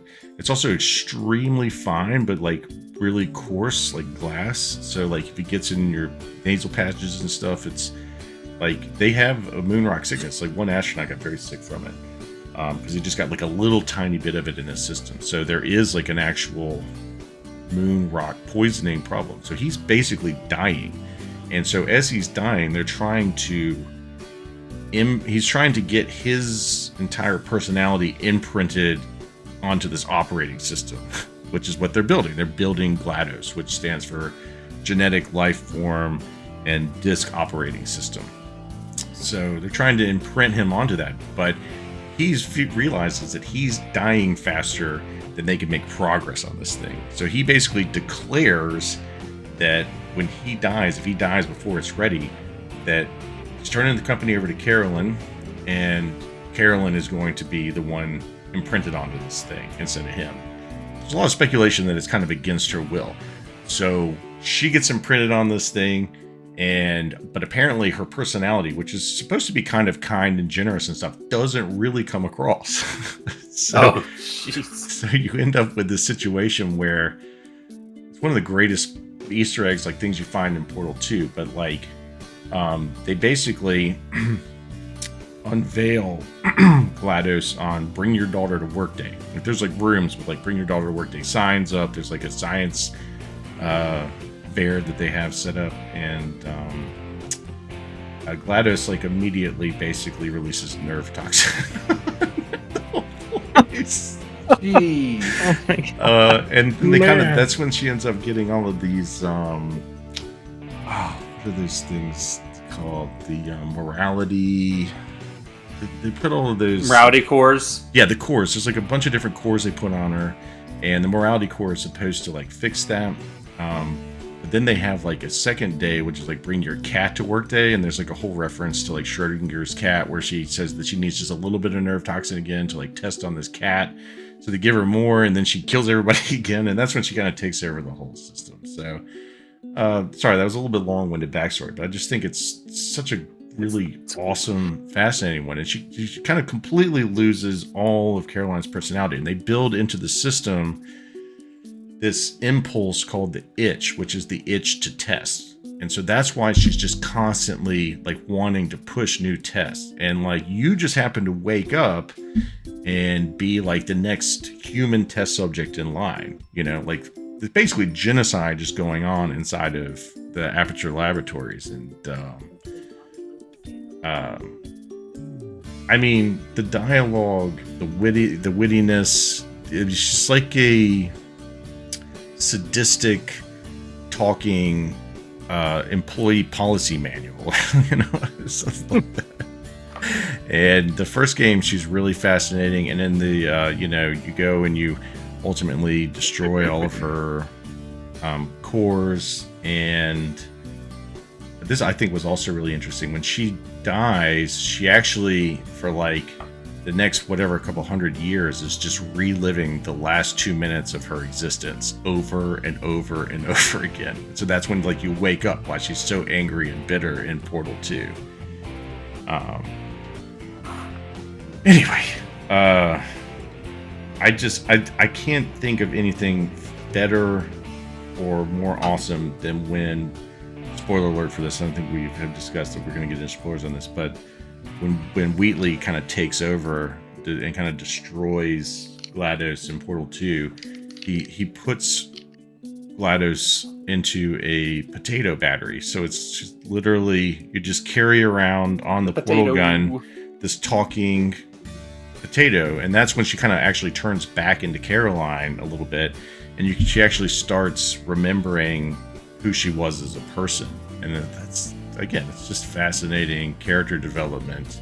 And there's a part at the end where she like, it's like, I was really, she comes back into being GLaDOS again, and she's like, I was really like remembering like all of these moments of being Caroline and being nice, and then she just goes, delete Caroline.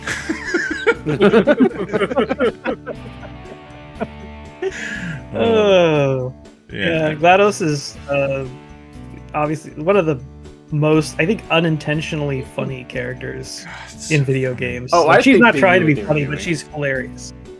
Yeah, I think knew what they were doing with that. The deadpan of having a robot deliver all of the lines that she says is 100% like on purpose, and is hysterical. No, it is. It's on purpose. Yeah. I meant it's not on purpose to her. Right. Yeah, exactly. Right. Okay. Yeah, she's just a lying liar. You know, she's a big liar. She lies about, you know, the cake. And the cake. But the cake. There's the cake, and she promises you like mental health sessions, and you know, but she's better than Wheatley. That much is for sure. And those moments of her, and she's scared of birds. She becomes very terrified of birds in the second game, because when she's a potato, a bird picks her up and flies. And that's what she has this weird thing with birds. And then after Portal 2, she actually kind of realizes she shouldn't test on humans anymore. So that's where you end up with the co-op, like with the robot test. But then after that's over, she decides it's better to test on humans, and she apparently kills like something like 100,000 humans in like 2 weeks. It's like she's pretty vicious. I'm just looking up some fun quotes from her. There's so many. Place the device on the ground and lie on your stomach with arms at your sides. A party associate will arrive shortly to collect you for your party. You know, the fun thing about that quote is that at the original ending of Portal, there's a different ending than what you get when they have done the update for Portal 2, where you actually there's a part where you are getting dragged off, and you're laying with your arms by your side, when you're like up on the surface, and you kind of start to get dragged away. And it's like the party associate has come to take you back. You free for your party. Yeah, you're ready for your party. That's I mean, funny. you can't. That's good. You can't have a best robots list without GLaDOS. Like this robot is no. As She good as absolutely they belongs on come. the list. So You feel lightheaded from thirst. Feel free to pass out. Well, the whole we talked about it in the last episode, but that entire companion cube I think is one of my favorite moments, where she gives you this companion cube and it's just like, this is your only friend, and then you like kind of like, because you just have nothing else in the whole game, you like actually do kind of bond with it, and then she makes you destroy it, and it's just a fabulous moment. Yeah, absolutely banger robot. So well done, community, including GLaDOS. So moving on from GLaDOS at number 3, we have our number 2 robot. Number 2. Heavy damage. Standard top line laser test estimated. Initiate short range control. Activating short range attack gear. Alert. Large enemy group detected. Yes, I'm aware of that.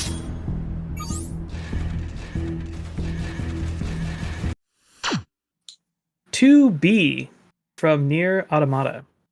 Now, has anybody else here actually played Nier Automata but me? I got one ending.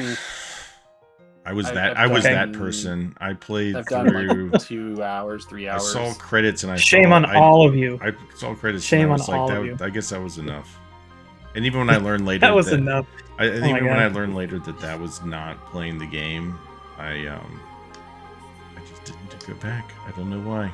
All right. Well, I am not going to be able to explain the entirety of the story of Nier to you, so I'm not even going to try to do that. I'm just going to try to talk about what makes 2B so freaking awesome.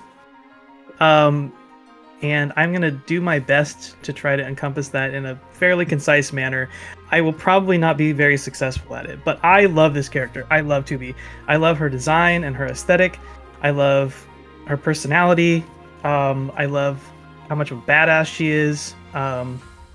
She's just such a fun character to play, and the story of Nier Automata is bonkers, batshit stuff.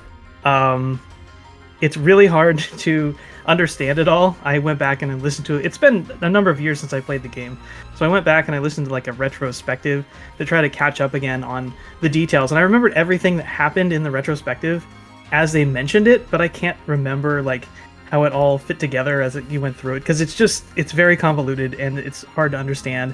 It deals with a lot of deep kind of existential crap, but it's done in a very, very good way. But 2B is a android. She is a synthetic humanoid created by the human race to basically protect the human race from aliens who have invaded Earth in the far, far, far, far future, who have a legion of these machines, these other robots that are trying to take over the world. And the humans live on the moon now. They're on this moon base, and they send these robots, these androids, as agents to go and basically battle for them. And 2B has a partner named 9S, and they get sent on all sorts of missions to try to, progress in this war against these aliens and their machines. 2B comes off initially as a sort of cold character who initially seems kind of uncaring. She's all about the mission. Let's get the mission done. But she's actually not. She's actually incredibly caring, and she cares very much for 9S. One of the sad things that you find out about her is that these characters can have their basically their souls, their data, pulled from their bodies in case their body's destroyed and re-uploaded into a new body somewhere else. And 2B has a secret mission that she's been assigned where she's basically monitoring 9S, her partner. Her partner's like a new series of kind of like a scout bot, and he's super intelligent, and there's this whole conspiracy going on behind the scenes, and they don't want him to figure it out. So they've assigned 2B to kind of keep watch over him, so that if he learns too much, she has to execute him. And at the time that the story starts, she's executed 9S like 48 times. and they just keep like wiping that part of his memory. And she's come to really care about him over the course of all this time that she's spent with him. And it really bothers her that she has to keep killing this guy over and over and over again. And then he gets his memory wiped, and then he doesn't remember her and all of the time that they've spent together. And it really bothers her, and it gets to her. And eventually the story progresses, and their bond deepens even more. And you find out what a caring character that she actually is. But beyond that, she's an absolute badass on the battlefield. I mean, she carries around, you can either have like a humongous katana, or like two smaller katanas, or like this, I think it's called like the beast blade, and it's basically like a buster sword kind of thing. And you have this little pod robot that follows you around that you can, fires like a machine gun anytime that you hold down the trigger. And she's just zipping and dashing and like warp dodging around everywhere, doing flips with her dodges, and just absolutely wrecking everything that she comes across. She's just so cool. And she's definitely got, there's definitely a certain sex appeal there. That's, I think, what does it for a lot of people. That really stands out with her character. There's a lot of like lewd mods out there of 2B, but she is a popular character overall. She makes character cameos in a lot of other games. She's so popular. She's a guest fighter in Soul Calibur 6.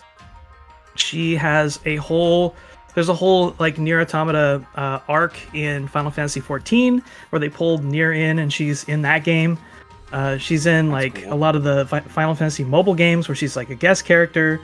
She's been in a lot of video games outside of her own video game. And it just speaks kind of to the popularity of the character. Her design, I love that kind of like the gothic black dress that she wears. It's classy, but it's sexy at the same time. And just watching her rip across the battlefield, I really love her character. I have a little Nendoroid of her that sits on my desk at work.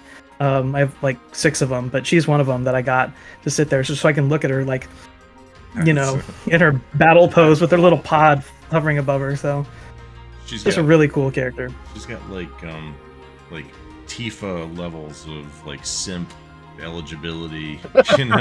Like, I mean, she's probably one of the most popular, fan art, if you want to call it that. Things. I mean, you definitely see it all over the place. I actually, some of the videos that I was like watching to capture footage for it were, a lot of them actually started with the, if like what's put you off is this kind of like sexualized characters, like the anime type look, if that's turned you away from this game, like it's like you gotta like get past that, because there's so much more to this game than that. It seems like it's kind of like a video game philosopher's wet dream of a game. I actually really love the way that game starts. She says something about like how life is basically nothing but this never-ending spiral of life and death, and repeating it over and over again. And that if she ever got like a chance to meet God, she's wondered if she could kill him. Like it's kind of like that perspective from a robot. There's obviously a lot drawn from philosophy that goes into these games. In fact, I think one of the robots I remember running across in even the first play, like part 8 or whatever it was of that game I played, I ran across a robot that was like reading Nietzsche. There's a robot named Jean-Paul that quotes Friedrich Nietzsche in that game, and it delves into a lot of themes of life and death and purpose in a lot of ways that Vivi actually does from Final Fantasy IX. It delves into a lot of similar themes in Nier Automata, and there's a lot there to dig into. There's a lot of symbolism in that game, and we don't have time to go into all that here. But there is a lot more to that character than just her kind of sexiness and her appearance. And that's so cool. About robots in general, I mean, you see that with, I think, a lot of interesting robot characters, because it's such a cool perspective to look at, like a robot's perspective of human consciousness and emotions and things like that. And I actually was listening to a guy talk about Nick Valentine in a similar way like that, where basically, like, just because at one point this guy's life ended and then like implanted into Nick Valentine, does that make him as a robot any less of Nick Valentine than Nick Valentine was? Because, like, when you think about it, you are the same person that you were in the past. That doesn't make the past version of you any less you. Like, that's a very philosophical kind of thing to do, like to say. But robots just in general in art and movies and video games are a great way to kind of step away and have something reflect on humanity. In this For sure. case. Is there a symbolism in the blindfold? I was always curious about that. I was going to ask about that. Like, why are they There blindfolded? is it just a design choice, or is there something? There is. It's and there's a part in the game later where their like blindfold comes off. They lose the blindfold, and that represents something. But I'd have to go back and play the game again to remember exactly what they were going for with that, because it's been just like way too long since I played that game. I listened to this thing and I was watching gameplay, and I'm like, man, I need to replay this game because it's just so good. I would really recommend, if you haven't played Nier Automata, check it out. If you like fun action games, it's a little bit kooky, but the action is good, and people get turned off by the fact that, there's multiple endings, you have to replay one part of the game over again, and blah, blah, blah, blah. It's like, well, it's not really one ending. It's like the end of this chapter, and then you move on to the next chapter, and there's an end of that, and then you move on to the next chapter, and there's an end of that. It kind of fits into the same, like, thing that you were saying about, like, there being multiple of all of these robots. It's like they're ending and then restarting again. It's like they're dying, but you still have all of the memories from before. You're just replaying it.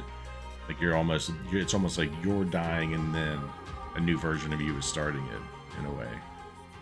Yeah. All right. Well, we have one robot to go. So without further ado, let us reveal the number one robot. Number 1.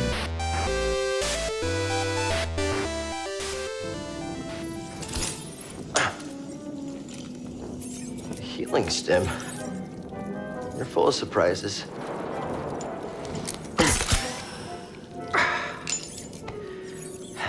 That's better. Thanks, little droid. Okay, let's try this again.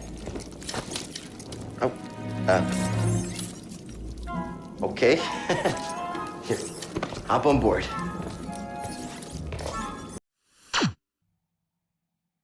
The number one robot is BD-1 from the Star Wars Jedi series, Jedi Survivor and Jedi Fallen Order. I'm so happy that BD-1 is at the top of this list. I just love BD-1 to death. And I know not everybody feels the same way, but I just love this little guy. He's just such a jolly little droid. He is, outside of Ahsoka Tano, my favorite Star Wars character, probably. Wow. He's top droid. He's top droid in all of Star Wars. And similar to how BT stands for Buddy Titan, BD stands for Buddy Droid. Yeah. And that is no joke.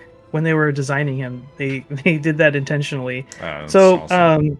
BD-1 is a little droid that protagonist Cal Kestis meets on the planet Bogano.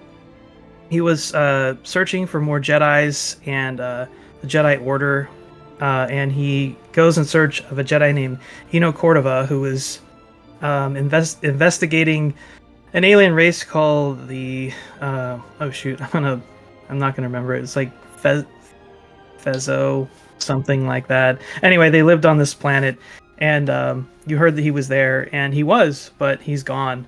But he left behind BD-1, and you run across BD-1, and he ends up kind of joining forces with you and accompanying you on your trip. He's a little tiny exploration droid. He's small enough that he can jump on Cal's shoulder and ride around with him, and he's just a super helpful little guy for kind of helping investigate as Cal runs through areas. He is an exploration droid. His whole function is to sort of scan and document, and that's what he was helping Eno Cordova do on his on his journey, and so he has a scanner. He has a spotlight, so he can light up dark areas. He gives you he shoots you stim packs when your health gets low. He has a scomp link for hacking stuff, so you can slice other droids and like turn them against the Empire. He has a zip line thing, so you can like go up and down zip lines. And he's just super helpful. He saves Cal's life several times. He opens up a force field when Cal's about to get hacked down by the second sister when they're having a duel, and Cal's about to lose, so he like stops the fight, and Cal's able to escape. He's ultra loyal and ultra friendly and ultra encouraging, and he's always there for Cal when Cal, gets down and needs somebody to pick him up. There's a scene at the end of towards the end of Fallen Order where Cal's kind of like hit a low, and he's like, "This is all for nothing. I've failed," and BD1 is able to recollect his memories of working with Eno Cordova, and he pulls this recording that he made of Eno Cordova, and he uses it at just the perfect time to help Cal kind of like pull himself out of that despair and realize that he's still got a job to do, and he still needs to kind of finish what he started. And he's just a super jolly little bot. And I don't know, they kind of when they were creating him, they said they wanted to give him kind of the personality of a super loyal dog, and I think that's kind of the vibe he gives off. He's not a dog, but he has the loyalty and the friendship and companionship that a dog provides. So, what do you guys think about BD? Yeah, he's just adorable. Like, I mean, it's probably a objective fact that Star Wars as an entire universe has the best robots in it. It's got some of the best and most memorable robots in anything. And BD is like right at the top of that. Like I would probably only put him behind personally R2D2 for me, and that's probably just a nostalgia thing. But it's got basically like all of it's got its own personality, and it also like carries a certain kind of appeal that Clank has too, which is that you have this companion that's just basically on your shoulder, that's like a damn Swiss Army knife, whether it's like getting up zip lines, like it's providing different things to like help you traverse, or like healing you. Like he's just got all the fun stuff. He's the consummate companion, right? He's just got these little moments. There's like one moment early in Jedi Survivor where he like goes and he's so curious. He's like over by this dinosaur thing, and he gets picked up and the dinosaur, and you're like, "Don't!" And then he like falls, and then right before he hits, he's like turns on his little boosters, and he's just got tons of little great, like adorable little robot personality moments in both of those games. I actually really love the moment when he first climbs up on Cal, because like Cal's just like, "What the?" He's like clinging to his leg, and he's like, "What are you doing?" Yeah, he's like, "All right, I guess you're riding on me." And then the rest of the game is just this robot just like hanging out, and the customization is just fun. I mean, you can just make, like, you get to pick what you want your ideal BD to kind of be, like within reason. I'm kind of a purist, so I didn't really change it very much, but you had to match the threads to the BD. Yeah, you did. And you the ship. Changed it a little bit, change some of the pieces around. There's some great customization in there. And it's got some of the best beeps and boops out there. That's for sale. They said that when they were designing how he rides on Cal, they got the inspiration for that from when Luke was training with Yoda, and Yoda was riding on Cal's back. I never realized that. That's so spot on. Yeah, that's great. Just being carried around. I don't think there's really much else to say. I think Steven had mentioned something about, I don't think he had him very high up on the list, but he mentioned something about it being just like a stolen valor nostalgia pick or something. But like, even if that's the case, I don't care. I'm okay with it being like, I mean, he's best boy. Anything that's gonna make me like go back to feeling like a damn child like with my like Star Wars toys and watching Star Wars stuff like BD1 does, I'm good with that. No. Bring all of those kid emotions out of me, please. No question. There's enough people in this community felt the same as you. Right. That's why we're looking at. That's why we're looking at number one. Yeah. They have a Lego Star Wars BD1 Lego kit, and you can make a 2-scale model of BD1 with Legos, and it's awesome. Sounds awesome. It's $100. It's $100. I mean, as far as I might Legos just go, get that. That's not bad, really. Not at all. Just Legos glue, are crazy. glue it down and shelf it. That would be a really cool shelf item. Are you a Lego? They got like moving AT-ATs. I need them to make a like a fully moving BD. I feel like they can do a pretty good one now. It's awesome. You could probably motorize it. Yeah. You want to get tricky. So anyway, well, that wraps up our top 10 video game robots list. Thanks for sticking with us. If you did for that long, Brad's a got nice something. long chat on that one. But let's. Oh, Right. Brad, did you He's want to say got an honorable something? mention, right? Yeah, an honorable mention. You might Okay. call this. You might call this dirty laundry. I got dirty laundry too. I'll air mine with you I thought you also. were gonna leave. Yeah. I thought this one was the one that was going to make you leave. No, no, it's okay. I understand. I get it, but I want to shout out Capcom's Mega Man series and Mega Man X series. I mean, you could make a top 10 or top 100 list of robots from these two series combined, including Mega Man, the protagonist and his kind of counterpart X. But there are literally scores of robots to choose from just in that one. My second gripe, or the second one, more of an honorable mention, kind of understood why it's not here, but Aegis from Persona 3. Just has a very deeply emotional story. Brett. And go ahead. I say, let us return to this topic after the reload comes out, because I think there's a lot of people in my same boat that I've never played 3. Yeah. I have no idea. I think that's why we're not seeing Aegis here, but Aegis is a very deep character. I can't wait for people to dig into that a little bit. I just want to That's say the reason that my number one wasn't here. My number one was Romeo from Liza P. But I know that there's not that many people in our community who've either played or finished Liza P, so they don't know what's going on with it. Same for it. And then just let me get it off my chest quick. My last one is just more of just like an observation, not a gripe or anything. And I think I brought it up to Wes. Surprised not to see any of the animatronics from Five Nights at Freddy's. So such a big franchise, and I just don't think it's really our community. Yeah. Fair I enough. thought about that too. And I think we're all just a little bit old for that. That's like again, wouldn't be on my list, but was surprised not to see any of them even nominated. I think I just want to say in defense of Mega Man not being on the list, I think the biggest reason for that was just that people are just divided on their favorites. Like that's like if you had made a, all Mega Man robots as one category, because we had people like I think at least 2 Volnut and Mega Man like right on the outside of this that had everybody. If had it just been one or the other, I think everybody would have like kind of flooded their votes over to the other side. So I think it just kind of got split and it kind of desaturated it a little bit. So. Yeah, there's so much to choose from in that franchise. Yeah. We had a lot of strong candidates here. So too bad that we couldn't talk about them all, but then we would be here for 8 more podcasts. So anyway, thanks for another great list.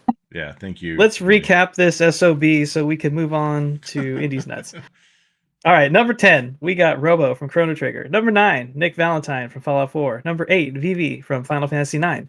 Number 7, Clank from the Ratchet & Clank series. Number 6, HK47 from KOTOR. Number 5, Claptrap. Yay, Claptrap!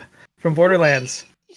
Number 4, BT7274 from Titanfall 2. Number 3, GLaDOS from Portal. Number 2, 2B from Nier Automata. And number 1, BD1 from Star Wars Jedi series. And number great 11, list of 12, robots. 13, and 14, all the ones that Brad mentioned.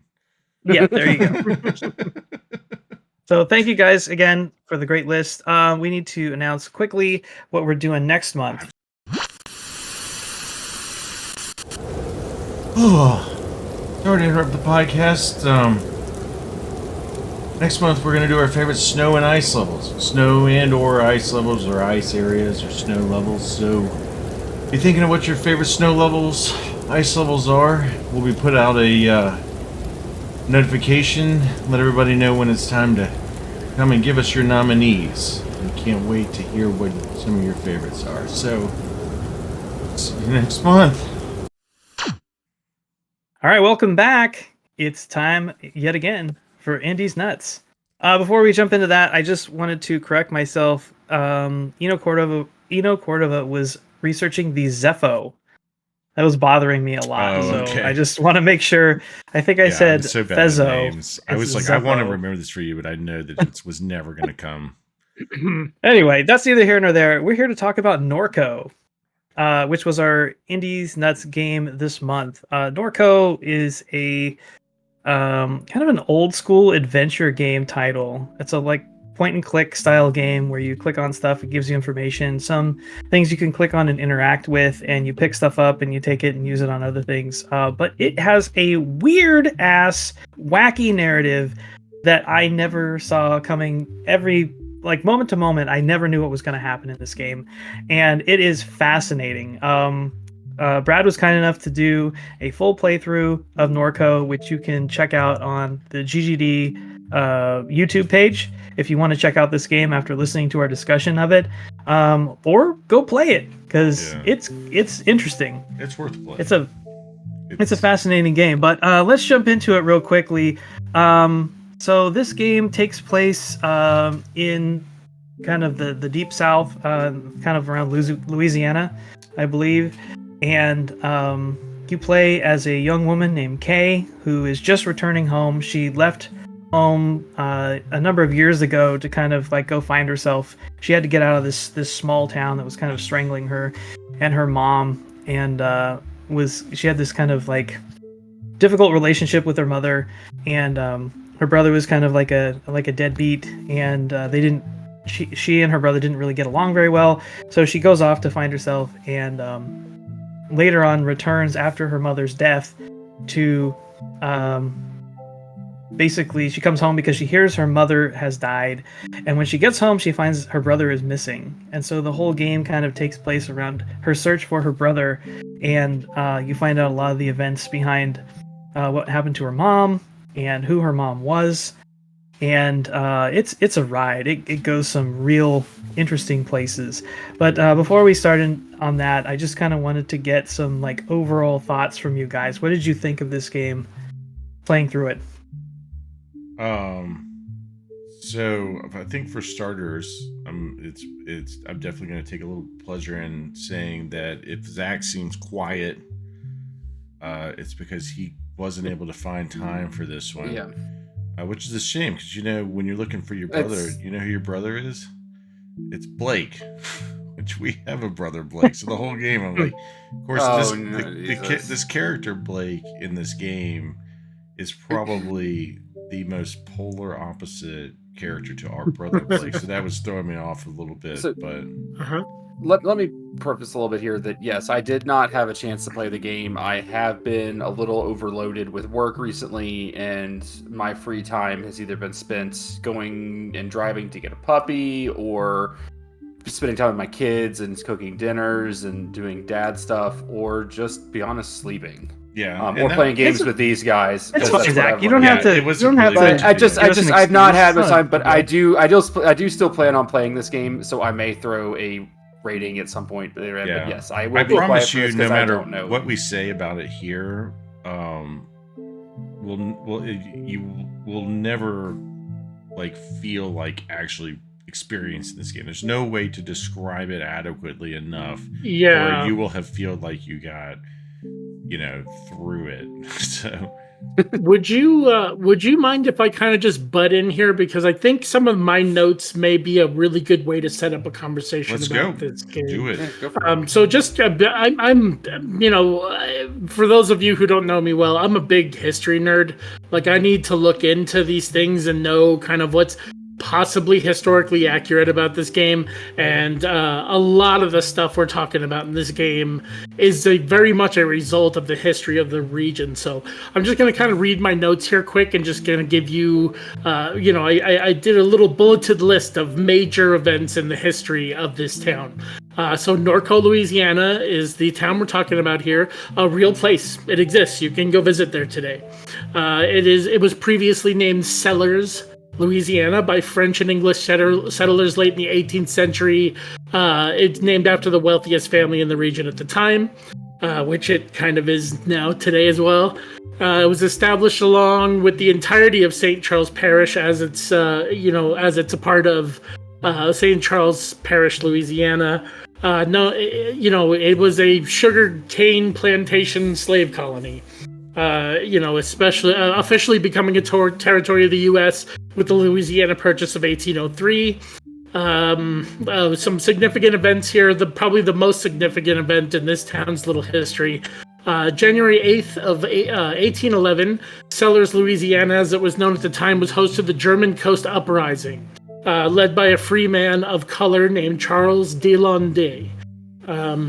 He was from the French colony of Haiti. He was a free man. This confrontation is considered to be the largest slave uprising in American history. And since 1995, members of the African American History Alliance of Louisiana have gathered at this site every January in Norco, Louisiana, to commemorate the events of the German Coast Uprising. Sadly, Shell Oil's expansion in the region have swallowed this land and have left absolutely zero trace of any historical value there today. Sugarcane plantations and slave trade activity continued throughout the antebellum South period. That's considered between the American Revolution, pardon me, and the Civil War. So plenty of history there. You can read into that. I'll spare you the details. With the Industrial Revolution gaining traction early 20th century here, 1911, the land was purchased by Shell Oil and the New Orleans Refining Company, NORCO. So that's the town is named after a refining company that purchased the land. Most of the land, at this time is owned by them still. Excuse me. The community's name was officially changed from Sellers to Norco sometime after 1926. In the years between 26 and the turn of the 21st century, environmental accidents, oil spills, explosions, and death of people, wildlife, plant life, and delicate wetlands alike ran rampant. There's honestly too many incidents to get into at this rate. If you can look up the history if you want. 2005, Hurricane Katrina blows through, and as we all know, it completely reshaped the region, including the landscape and topography of Norco, Louisiana. One of the most, devastating storms in U.S. history, as we know. The entire region was affected, becoming a potentially formative event for people who lived through it, especially the young. So if you kind of consider the age of the character and when this is taking place, probably a pretty good chance that she went through this early in her life. In 2021, Hurricane Ida passed through the region, leaving oil refineries and chemical plants spewing toxic chemicals back into the land. Major flaring, again, explosions. A lot of people died. Till this day, local activist group Concerned Citizens of Norco continue to advocate for a clean environment and healthy conditions for the people of this little corner of the bayou. Lastly here, last of my notes, in a clean air study conducted by the group, air samples reveal cancer-causing chemicals in the air, including methyl ethyl ketone, or MEK, and benzene, which is like causes aplastic anemia, leukemia, you name it. They've been detected at levels that violate even Louisiana state standards.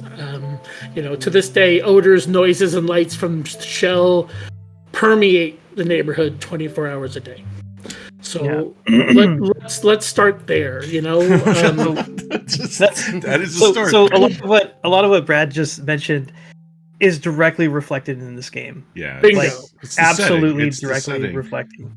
Yeah. Right. So when I see kind of some posts you see under some of the YouTube videos that you can cycle through where, oh, this is far fetched and this is weird, and it really isn't. The setting is, I mean, it gets, let's be honest, the game gets weird, but I do think that it's all weird with the focus being on a couple of things. Like, I definitely felt a certain level of, like, this is like an academics game, like even more than like Heaven's Vault to me. Like, this is a game that is like very much inspired by a specific type of literature called Southern Gothicism, like, and I was, when I was playing through it and I was like learning about the setting of this game, and like some of the things that are going on, because, you know, you're back in this town because your mother has died of cancer, and, you know, this whole region that Brad just described very well as known as Cancer Alley. And I had first heard of this, I was watching an episode of John Oliver where he did a whole piece on environmental racism.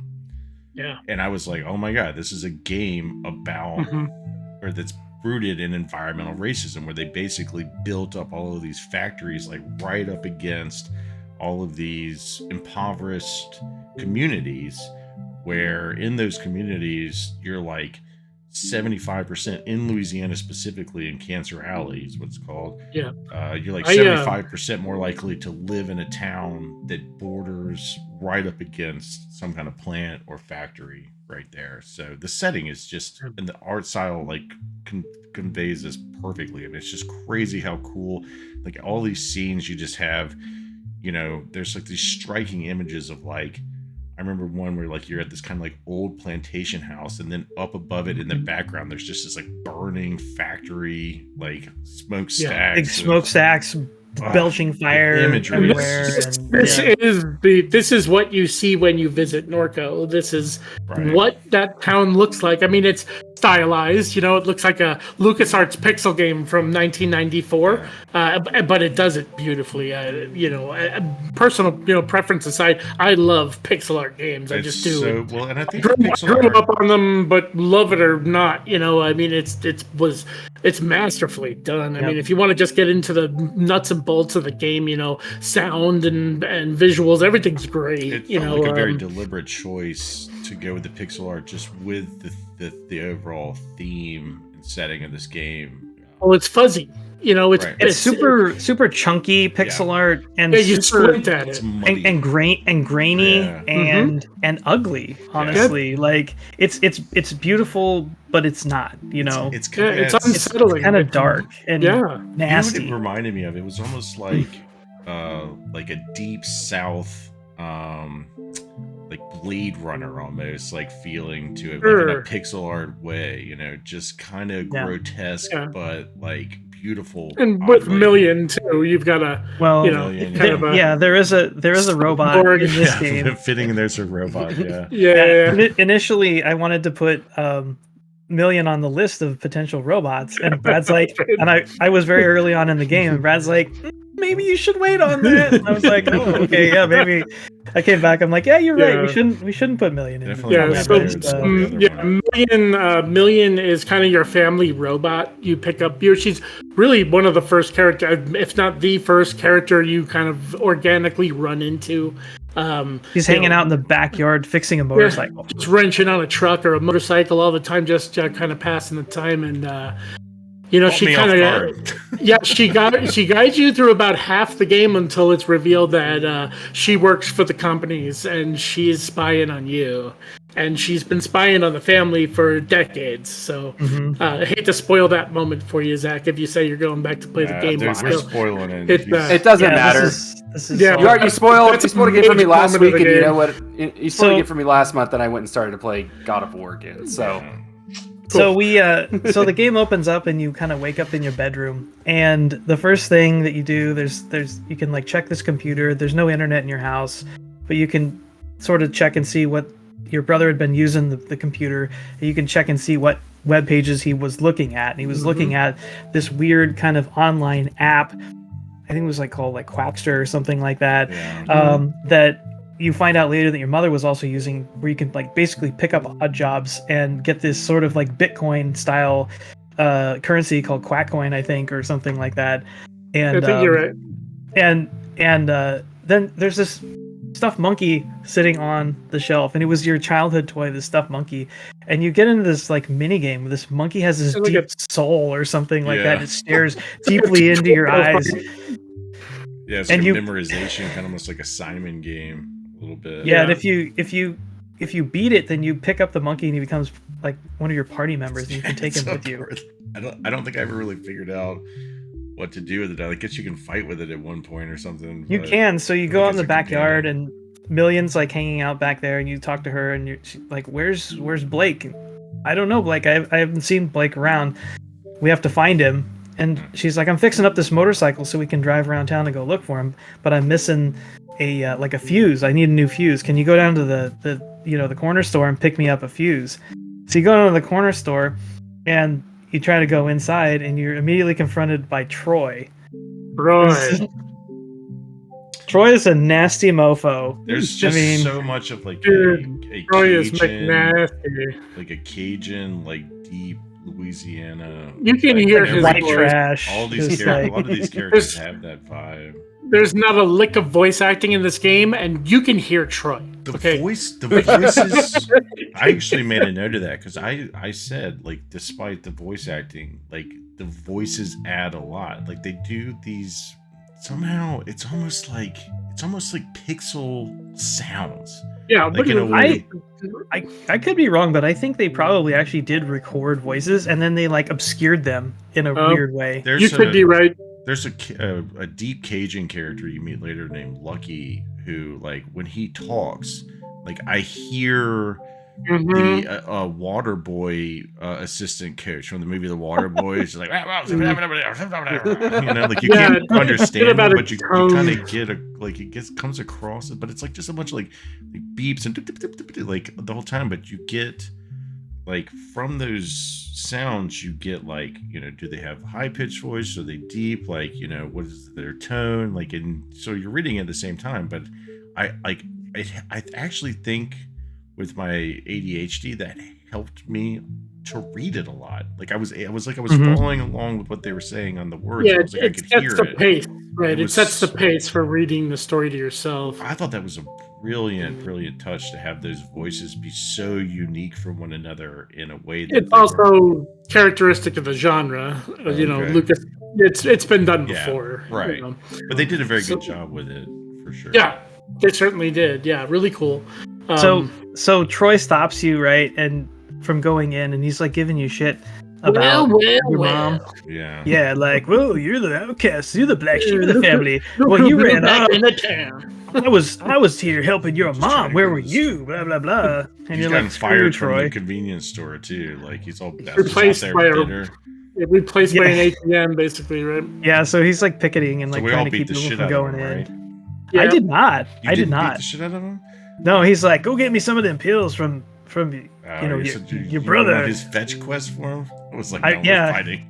I did end up going back later because I ended up platinuming this game, and so in order to get the trophy, you have to give him a beat down. But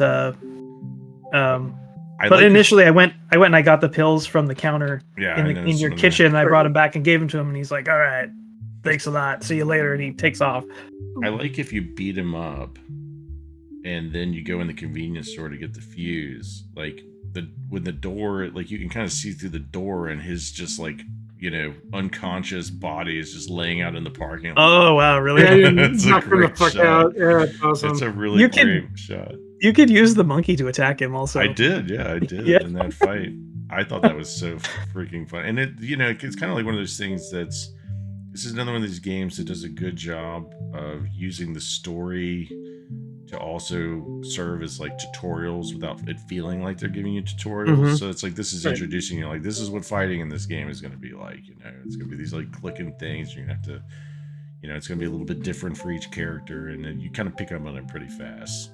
Yeah. So you get the fuse, and then you take it back and you give it to Million, and she's like fixing up the cycle, and she's like, "Oh, we should go to. I think you go to the bar next. Is that right?" She sends you to the bar. So there's this bar kind of around the corner. I can't remember the name of the bar. Tavern or something or other. Yeah, it's kind of it's like the last place anyone's seen your brother, basically. Yeah, they thought that he was like sleeping behind the bar or something like that. So you go in to investigate, and there's a bunch of dudes just like hanging out there day drinking. I couldn't go in the bar. It was closed. Yeah, well, yeah, initially it is. You have to you come back later in that chapter. Because I went to later the in the day where I pet Crouton. Yeah, oh, yeah. Over at the bookstore, right? You do that too. I don't remember which you do first. If you go to the bookstore, I had to go to the bookstore. Come back to the bar. Yeah, because the bar wasn't open. Maybe you do, because you bring the fuse back. She fixes the motorcycle. Then you go to the bookstore. You have options. You can go to either first. It doesn't. That's right. You do go to the bookstore first because you have to talk to Erica, and she tells you to go back to the bar. Well, I went to the bar first and discovered that it wasn't open. Like, so there is freedom for you to kind of meander and. Yeah, but you technically can't go in the bar. You don't go in, right? Right. So what Hunter was alluding to, I'll let him talk about that real quick. I mean, I will not have any explanation for the meaning of this whatsoever. Maybe Brad, I think, finished his quest line or whatever. But so yeah, Erica is her name. Like the bookstore owner or clerk or whatever has this cat on the counter named Crouton, and it gives you this option to pet Crouton. And she basically like tries to stop it. She's like, "Don't pet Crouton. Like he doesn't like to be pet and stuff." But like it gives you this little mini game, like this little memorization kind of mini game.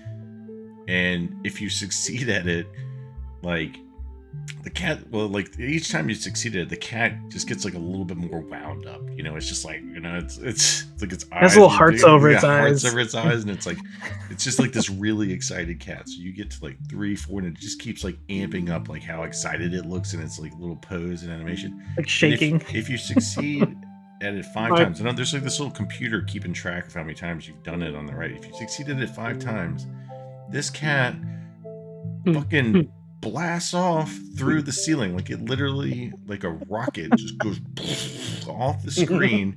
And then you're just sitting where the store owner is furious. Erica is just like, "Don't even talk to me anymore." Like, she'll never talk to you again once you do it. Wes, did you?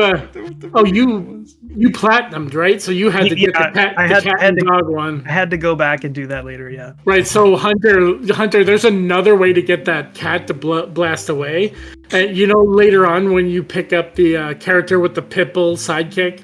Yeah, Lucky. Yeah, Lucky, right.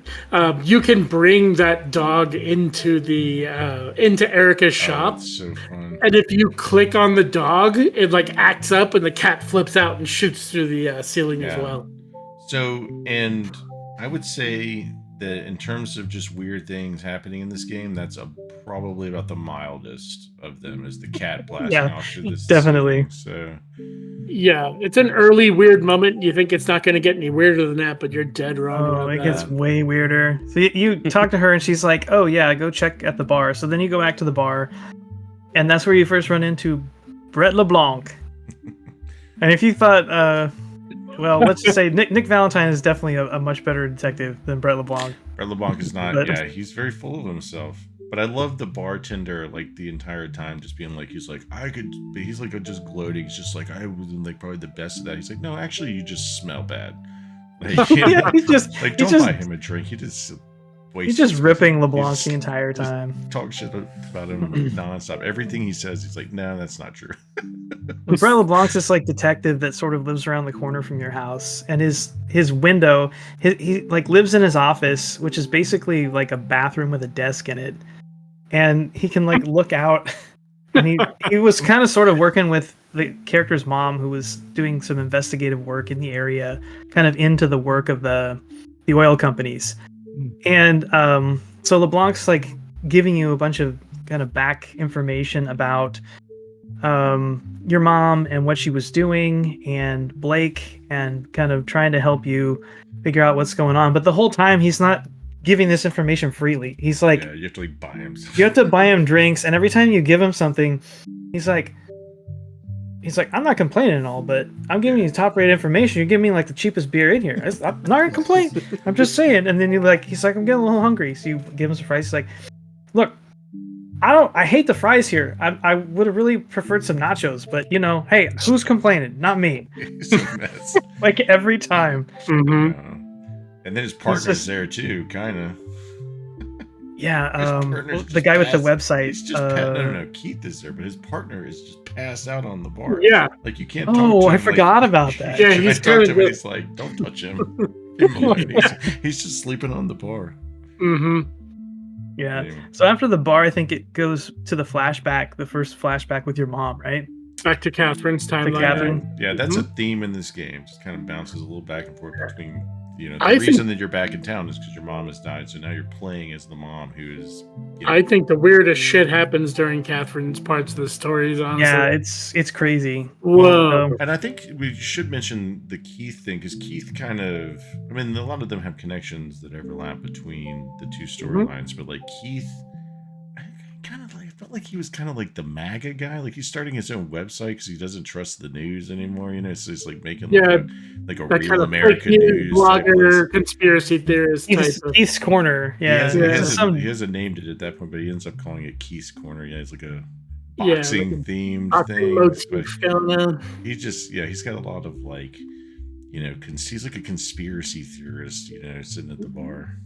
Yeah, he shows up again in Catherine's story at various points. So. Yeah, he knows Catherine from high school. They went to high school together, and he shows up part of that story.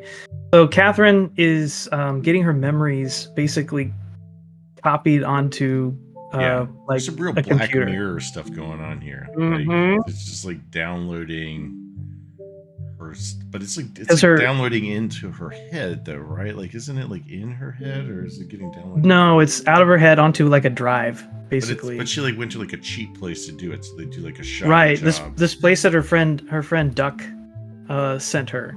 Right, and then there's another character in the game called Super Duck, who you run into kind of at the end of the chapter, who basically sends a job for her to do. I mentioned before that like Quackster or whatever website, so that's run by Super Duck. And he's requesting Catherine to do this job for her to look for this like shady jobs. Yeah, shady jobs. And she has to look for this weird like orb thing that she found in a swamp. Yeah. And some people think it's an alien, and some people think that it's like an angel or like a religious somehow. And so you have to go and meet kind of like a handler character to help you figure out what the job is. You're supposed to meet him in this, I think, in another bar. You're out. This is my favorite spot in the game. Was like right there, like basically like on like Bourbon Street or one of the subsequent streets in the French Quarter of New Orleans. Because Catherine's parts in the early part at least take place in New Orleans. Because Norco is like, I guess geographically it's pretty much like just north of New Orleans, like northwest, I think, right? Northeast, I think. Northeast. Okay, it's very close to New Orleans. So like they kind of bounce back and forth between Norco and actually in the city at various places. Yeah. So there's a lot of weird crap that happens in that part. She's got to get into this place, but there's a special knock to get in because it's locked. and you have to, there's this guy selling hot dogs outside with this hot dog. Oh boy. And this story pays off later, but you have to try to convince somebody to buy hot dogs from this guy in a cart. And over on the next screen over under this underpass, they're putting on this puppet show. These people doing this like amateur show. And this guy that's sort of managing the show, he's like, I'm getting really hungry. You know any place I can get a food? And you're like, well, there's a hot dog cart over there. So maybe you should go get some hot dogs. You've already found out from the hot dog vendor that these hot dogs are over 10 years old. Yeah, 10 years, like gray old. And he can't get any new ones because he's been told he can't get any replacements until he sells them. And he wants to charge $14 for a hot dog. Yeah. So this guy is like 10, 12 years in the future, right? So that's probably not far-fetched. So we teach you the secret knock. Yeah, dude, can I just poke in real quick and just ask the both of you regarding the puppet show? Who did you kill? Initially, I killed the fisherman. Okay, you did both though. I killed the fisherman, yeah, and then I went and found like an alligator hanging up. Like, yeah. Okay. Yeah. And then you report back. Okay, so you both killed the human, not the alligator. Yeah.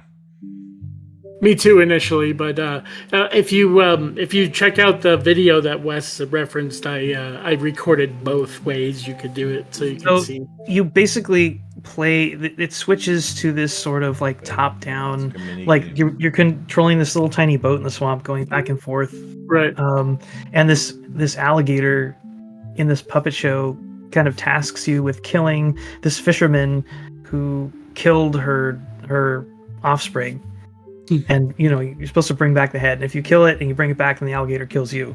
Yeah. But you can do it the other way, where you find out that the alligator actually killed the fisherman's kid, and he tasked you to go back and kill the alligator and bring it back.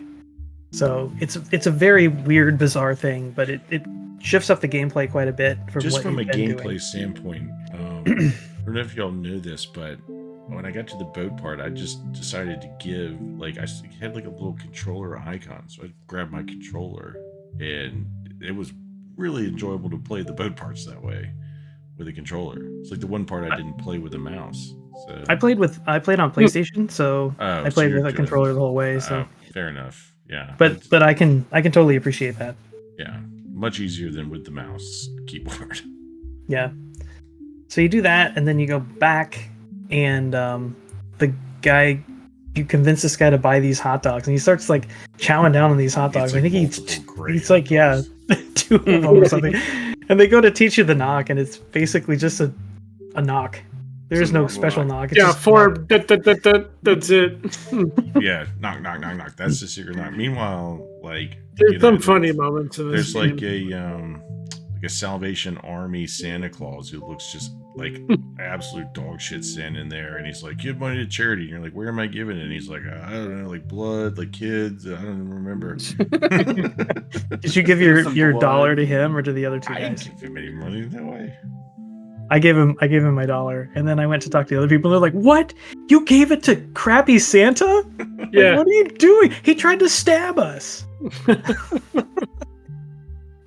There's an achievement for giving the dollar to Santa. FYI. Santa was beat up. I don't know if y'all later in the game ended up having the Santa and Paw conversation, but the drugs. Yeah, that was an interesting bit of writing. That was very very amusing. Absolutely. Just two degenerate old pieces of shit, like just talking about drugs and money and cursing at each other. I mean, it was weird. It was a street moment. Paw. Yeah, Paw. It was I was just about to say. That's our grandpa's. We'll get to Zach and I are Paw. from the deep south, basically. So a lot of this is a terrifying Paw. Yeah, he's not our Paw at all. So you meet up with this handler guy eventually. His name is Dallas, and he brings you to this old warehouse where you go to meet Super Duck, and it turns out that Super Duck is basically this gigantic mutant freak bird. It's like a bunch of birds like mutated together. It's like a bird slime monster thing. Yeah. And it's maybe the 10th time since starting the game that you're like, oh, this game's gonna get even fucking weirder now. It went from like southern weirdo, like kind of bayou, like it went from that kind of weird to like, okay, so there's mutant birds now. There's mutant birds, and there's like these there's like these weird like robots who apparently are crazy working with like this incredibly impoverished family in a shit corner of Louisiana. I mean, it's and again, it's just a scratch of the surface of just how bizarre this game can get at times. Yeah. So at this point, that's the end of Act 1, I believe.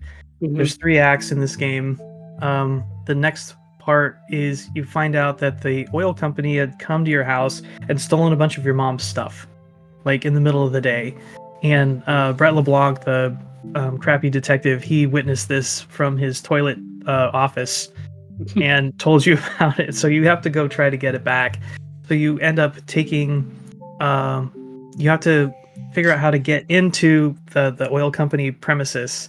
And so you end up recruiting this old, sort of like he's like a drifter gorilla, like a bum gorilla or something like that, like guerrilla fighter. Yeah. Named Lucky. He's sort of like he's an activist. He's like an eco-terrorist guy. Yeah, he's a pure Bayou Cajun. Right. You know, he's just there for fun, really. Like he just wants to blow shit up and fucking. He's carrying grenades around with him. Break into places, and like it's really just for him, it's mostly just for funsies. Yeah, so you have to go recruit him, and to get him, you have to go find his dog and bring his dog back to him. The dog's hanging outside the bookstore, and eventually you pick him up, and then you have to go to the what's the place called? Shield, right? Shield is the name of the oil company. Yes. Yeah. Mm-hmm. I got stuck there. I couldn't figure out how to get by those guards for a while. I think you can just fight them, can't you? Yeah, that's what you're supposed to do, I think. You fight No, guards. there's a way around it all where you punch in. Did you do the part where you create a distraction and they run off? Did you figure that out? There's two sets of guards. There's 2 guards at the beginning that get you in, and then there's another 3 guards. Yeah, you had to go. And they're like the elite guards. Well, you just fight those first 2. You just kill them, get them out of the way. The first 2 I thought were like the one that had that orb above it, like right outside the entrance, right? Like there was like a droid or something that you had to like go program to be somewhere else. There was like the whole mini game where you had to like that was with the second set of guards. Oh, okay. Mm-hmm. Yeah. So there's 2 guards initially. You fight them and kill them, and then you get inside the facility, and there's like this gigantic party going on at this. So the whole facility was like an old plantation, right? As Brad mentioned earlier. Mm-hmm. And to get into the plantation house where they're throwing this party, which is like the centralized office, you can either fight 3 like elite guards, or you can create a distraction. And to create a distraction, you have to find this code, you put it into this thing, and there's this gigantic robot on chains that's used to like lift things around. And you basically program it in to like move it into like one of the belching fire smokestacks, and it just burns it up and explodes. That's a great part. Lucky does that. He like does it by accident. He's like, "Oops, I didn't mean to do that," and then the whole thing explodes. It's like, well, I guess that'll work. Yeah, and the guards rush off to investigate, and then you can go inside the party. Yeah. And it's like a costume party. So even though you're like dressed up as normal people, they're like, "Oh, that's a great costume. Oh, you're just a bunch of normal people." Real funny. Yeah. So. Yeah, that was a bizarre eyes wide shut situation, wasn't it? Yeah. Yeah. I was trying to think what that reminded me of. At first, I was actually worried when I went in there. I was like, "Oh man, is this going to turn into some weird Squid Game thing or something?" You know, where like all these like, elites are, like, watching the poor people die at the factory here. But it did not turn into that. But I wouldn't have been surprised if it did. No, although they kind of did go down that road eventually. I mean, there was like a giant big party at the end. Mm-hmm. Yeah. So I think at that point it goes back to Catherine, doesn't it? Doesn't it snap back after you kind of finish the events of the party, if I'm not mistaken, right? You do the party, you have to. So you listen to the piece of shit son-in-law, right? And he ends up fucking passed out by the elevator that leads up to, kind of the higher up offices, second floor there. And you kind of just roll the guy and use his, he's super drunk. Like you use his eye and the retina scanner to kind of get through there. Yeah, and you go up top, and you meet kind of like the head honcho of S.H.I.E.L.D., the like CEO, who's this ultra rich dude's daughter, and they kind of remember her name. I can't either, unfortunately. But they brought her Pierre, or I don't know, is it Pierre? I'm trying to remember her first. Anyway, moving on. They brought her onto this company, basically because she was the daughter of this rich guy, and they wanted kind of like to get his support for what they were doing there. And but she has a very kind of tenuous relationship with her father, and she basically is doing a bunch of crap that's kind of the board is not approving of, and they don't like her and they want to oust her. And she's kind of like on her last legs, and she knows it. And she was really interested. She had this sort of infatuation with the main protagonist's mother, and she was tracking what she was doing.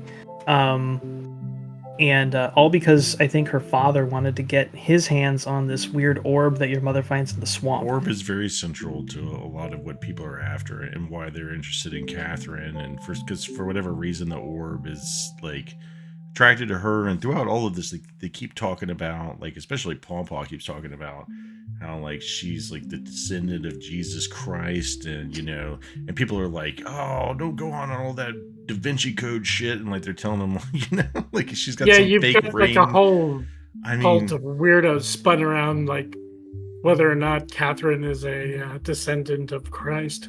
Yeah. But there's a whole bunch of people who believe that she is. So. Sure.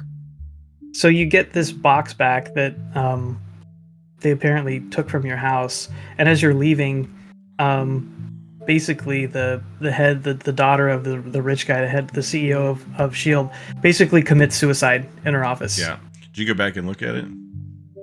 I did later. I was like, there's no way I'm not going back to look at that. Definitely. Yeah, and it's like, let's get out of here.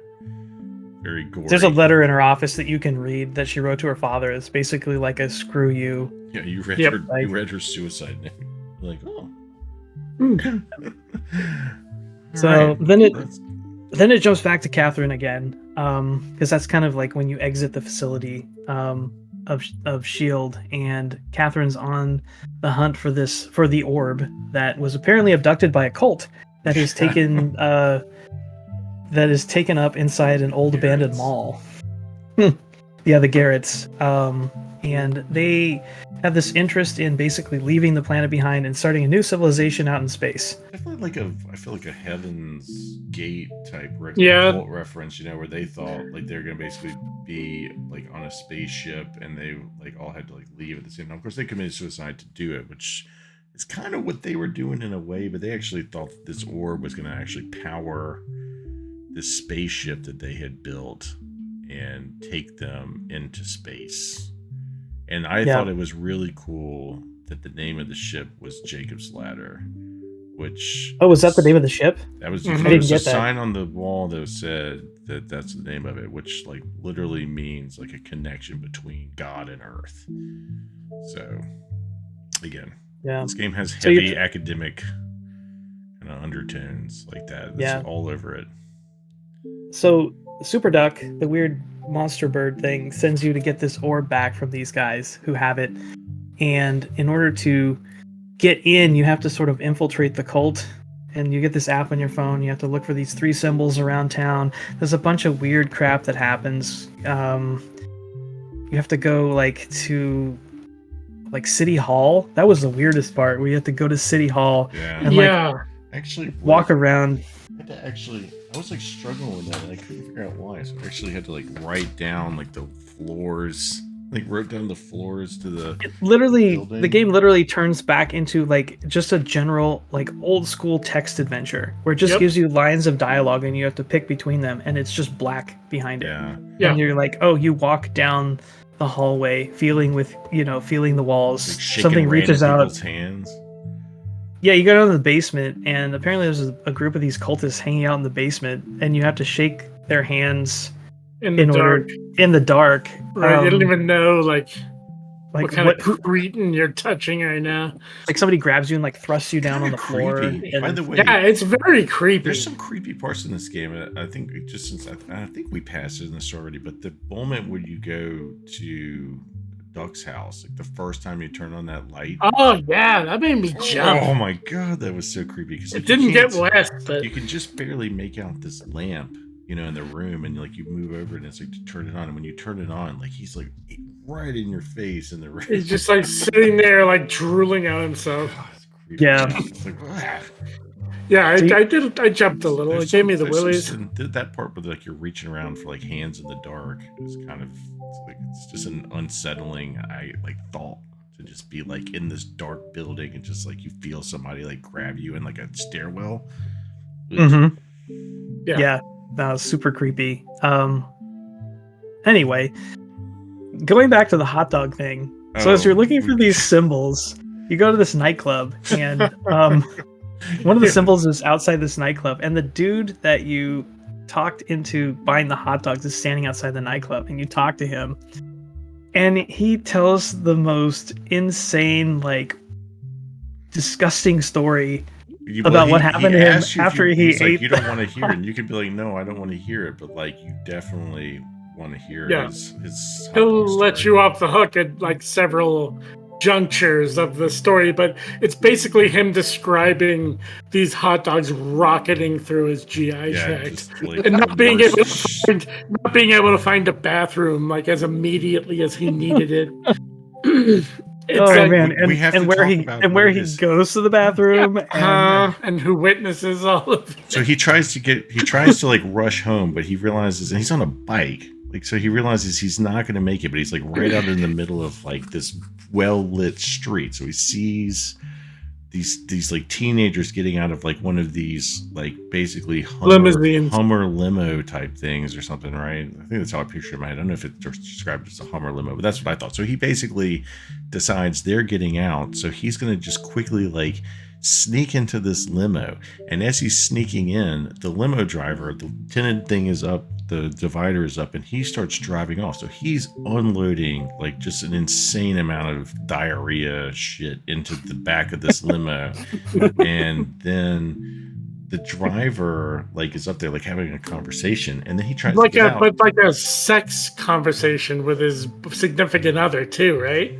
Yeah, he's like talking sexy to his old lady while this dude's in the back of his fucking limo just offloading like diarrhea. So then he can't get out of the limo because all the doors are locked. And so he decides he's gonna like knock on the divider, and so he kind of comes down, and he decides the story he's going to tell the limo driver is like, I was one of the kids, you forgot to drop me off. And the limo driver's like, what the hell are you? What the hell is that smell? So then he's like, he doesn't let him out. He calls the cops. He gets like locked in the car. And so the cops the limo driver calls the cops. And he's describing how he's got basically like shit all over his hands and his clothes. And this is he's a diarrhea mess. And meanwhile, the whole time he's telling you this story, he's basically blaming you for convincing him to eat the hot dogs the whole time. You know, and like, and then the way that you're basically, he's like, do you hear how bad this is? Do you seriously want to hear more of what happened to me? And you're like, yes. And he's like, you're kind of like a sick person, aren't you? And you're like, yeah, yep. And it's like, and you as the player are the sick person going like, please continue to tell me this please tell me more about diarrhea. Yeah. God, it was wow, some of the best descriptive writing ever. It was I had like a very vivid picture painted of this guy in the back of this limo just shitting his brains out. Oh man, definitely. So that was a standout moment for sure.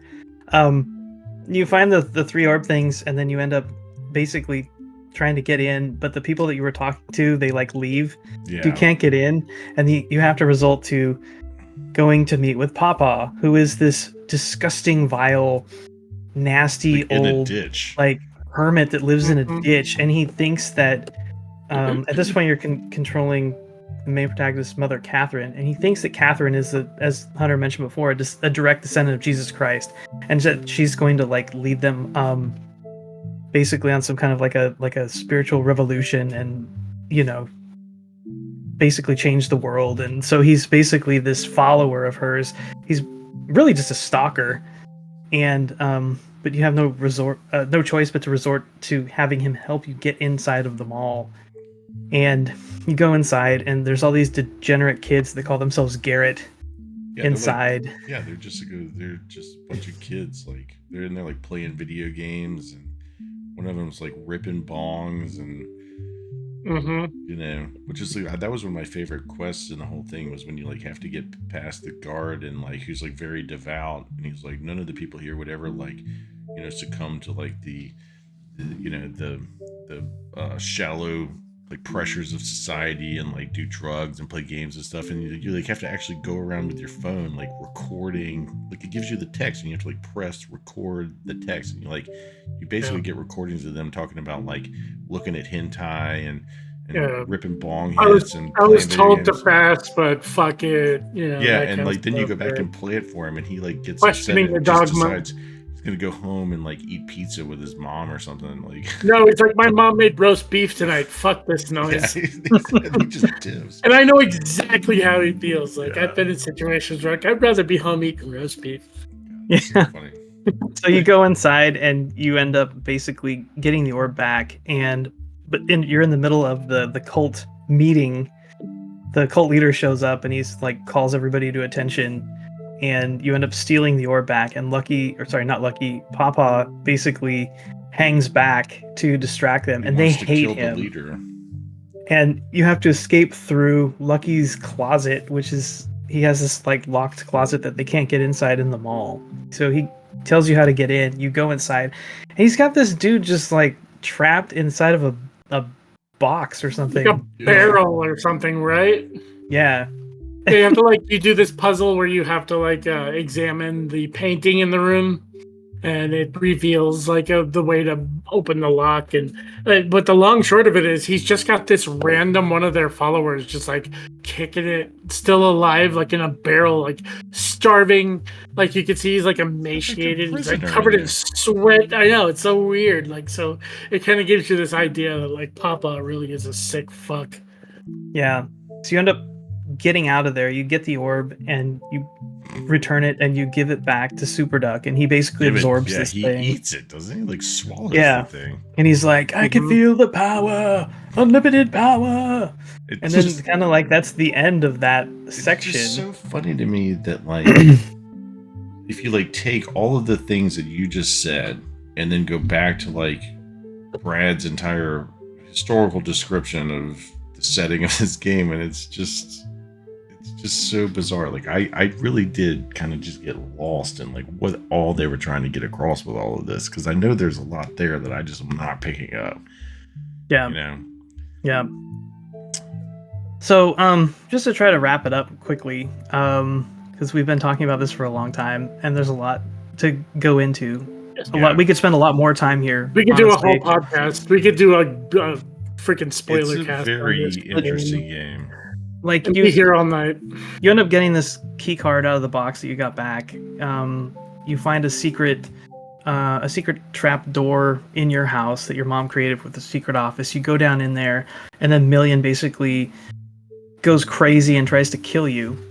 It was how she was programmed all along. She just was waiting for you to basically get to a certain point where she didn't need you anymore. Right. She was programmed by the company that made her. That shit was to basically monitor the family. And she was looking for the orb as well. And in the end, you get saved by the most unlikely of saviors, I would say. Mm-hmm. Brett LeBlanc. Yeah, you do get saved by Brett LeBlanc, who tells you to wash up in his toilet at one point. Yeah. Yeah. In Go his back office. to his office. There's clean water in that toilet there if you need to wash up. There's the toilets right there. It's what's the characters in this game? Did you put him in the clown makeup? No. I did later. No, I didn't know that He's was got a thing. this. There's a little paint set on his desk that's clown like face paint for kids, and if you click on it enough times, he'll go fuck it, I'm into this shit. I might have to go and get that. If it doesn't bother you, I'm just gonna paint a fucking clown face on I have to it. go get that from your playthrough for footage for this. Oh man, it's so weird. So you end up finding out that you think that the cult has your brother, and they're parked out on the other side of the swamp. So you have to get out to where they are, and you basically reenact the section where you were in the puppet show guiding the boat. You have to do that again in a much bigger area, and drive around this big swamp and find these key locations to interact with to open up a pathway into the rest of the swamp where the cult is. And you get there, and there's this giant freaking rave going on. Yeah, weird. With it's a half rave, half combat situation. I mean, I don't know. It's a very bizarre place. The cult's kind of splintered. There's a splinter cell of the cult, and they they have shifting ideas. They're preparing this rocket to get ready to blast off. And you find out that your brother and your mother's corpse also have been taken into the rocket, and the leader of the cult at this point is Papa. The former leader of the cult was killed by Papa and had his head removed. He's got his head. Which you find in the swamp. Yeah. And for some reason he's got like glass eyes or something like that. Yeah. You have to put the eyes in. You find a super duck in the swamp, and you give him the eyes, and he like shoots laser beams out of his eyes for some reason. I don't know what that was all about. That was pretty weird. Yeah, just for me, it just kind of clicked as like a puzzle more so than like plot, because it's like, what just happened? What is this? Nothing's explained. It's just kind of more of a puzzle than anything. Yeah, like an old school point and click puzzle. Mm-hmm. Yeah, so I'm speeding through this a little bit, but you have to basically get into the spaceship, figure out a way to do that, and trick the Garretts into letting you inside, one way or the other. And once you get inside, there's this really trippy like fight section where you have to fight a bunch of people. You can find them. You lose the monkey at some point. You can find the monkey again in the swamp. You can give it to somebody as an item. You and LeBlanc have to sort of like fight your way up through the spaceship, and at the end, you basically come across this like scene where Papa has your brother tied up in a chair in the launch capsule.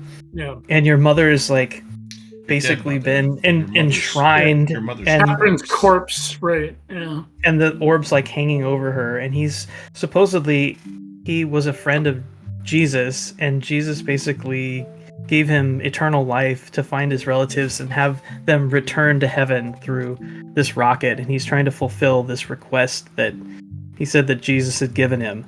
And you're the key to that. And so you end up basically distracting him, and he leaves, and you have the opportunity to basically get the hell out of there, which you can do. And you basically just jump out of the spaceship into the swamp. You can if you don't geez, what's the character's name where you can either play the recording of his father telling him Bruce. Bruce, right. So if you don't fuck with Bruce at all and you just leave him be, like Papa will get on the radio to Bruce, and like the launch will start, you won't have an opportunity to get out of your chair. Like you basically just launch up, keel over, and die. Like the whole thing blows up. It's just, yeah. Or if if there's one of two ways, you can either give the stuffed monkey to Bruce, and he has like a emotional breakdown and leaves, or you can play the recording of his father being like, "Oh, I wish my boy, would come home and get away from this silly cult bullshit." So if you manage to distract Bruce, it affords you an opportunity to get up and get the hell out of there before the thing launches. You can either do that on your own and leave your family behind, which gives you slightly different dialogue at the end, or you can choose to kind of throw your mom's corpse over your shoulder and lead lead Blake out to the balcony where you can bail out into the swamp and swim away and survive the whole thing. And either way, the rocket ship explodes. It basically crashes into the swamp, and it was never going to make it to space. I mean, it's built by a bunch of teenagers in a shopping mall. Bunch of stoners, right? And that's the end of the game, everybody. So it leaves so many questions unanswered, and it's a bizarre one, man. But if you like point and clickers and you like kind of mystery, like if you like to be. If you like a narrative that kind of drags you through it and you never really catch up to it, that kind of game, then this one's for you. Yeah, it's very interesting game. I was left feeling like I wish there was a little bit more of like actual like kind of gaminess to it instead of just clicking through dialogue. But the dialogue was always pretty freaking interesting to read, and like it's a game that very loyal to its genre. I will probably go back and like review stuff, and I want to know more about other people's interpretations of this game, and I'm sure I'm going to look more into it. One other like this is gonna be a very quick point, but like I just have to shout out character Dallas. I love the character Dallas. I love that all he listens to is Christmas music. He doesn't listen to any other kind of music. He just I forgot about that. all year round, just Christmas music. And like you go in his house at one point, you can. I don't know if you have to, but if you go in his house, it's like early November, and he's just got like a Christmas tree. He's got like Christmas decorations up everywhere. Dude just loves Christmas. You know, Dan had Christmas tree up, so Dan's like our resident Dallas type. He's just like an old cop, you know, type. He's not like a cop, but he like kind of has that kind of old investigator vibe in a way. But yeah, you run into him later on in the game too. He's kind of like helping some people who are investigating, looking into kind of what's been going on. Cabin there, right? Anyway, just really quickly, I'd like to get a score from you guys on this, and then we'll move on. But what did you guys think of this thing? Brad, you want to go? You open this up. Yeah, I played through it twice. Didn't understand it any better the second time through, which could be good or bad depending on your taste. This one really scratched at the LucasArts or Sierra point and click days. A lot of nostalgia here for me. I love the art. I love the sound palette. I love the creepy tone. I love the fact that it draws on the history of a region that most of us, basically either weren't taught much about, depending on probably what region of the country you're from. But it really does kind of show you like, what games like take place in like these kind of armpit like parts of the country and stuff where, not a lot of resources go and all that. Kind of all things considered as a video game, I'm gonna give this a 7. Okay. Hunter, what about you? Yeah, I enjoyed it. I was really worried going into it that it was be hard for me to get through, but I really didn't have a hard time with it at all. Like I said, I just wish there was a little bit more. I actually liked when there was like little bits of like the clicky games, like the fighting and stuff. I kind of wish there was just a little bit more depth in that mechanic and some other parts, like the other puzzles and stuff. But really interesting. I'll give it a 7.5. Hey. Yeah. Okay. Worth playing through. Nice.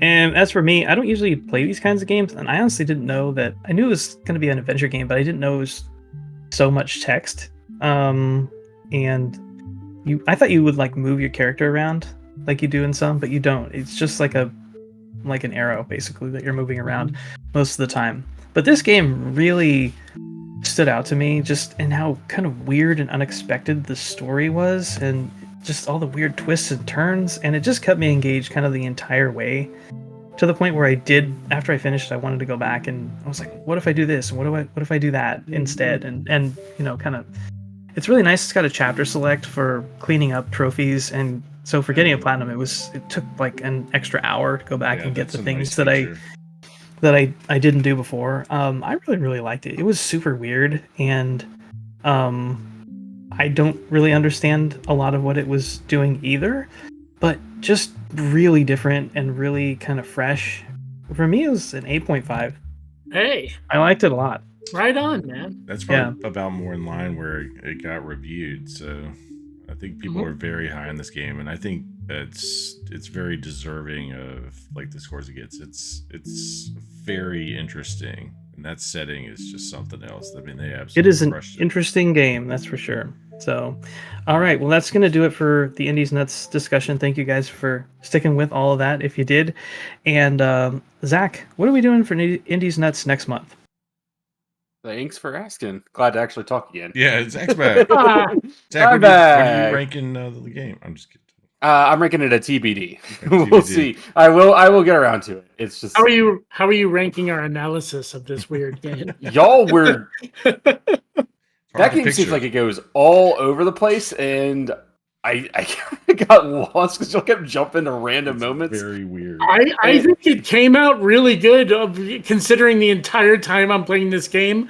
I'm thinking, what the fuck are we even going to talk about when we talk about this game? But we had a great conversation. So much to talk about. Right. There was one moment in this game, Zach, I actually thought about you that I think you would have really liked. I'm sorry, I'm not trying to go back and discuss it, but there was one moment where the leader of this cult of like juveniles is basically up like doing like a sermon, and he's like fully robed and everything.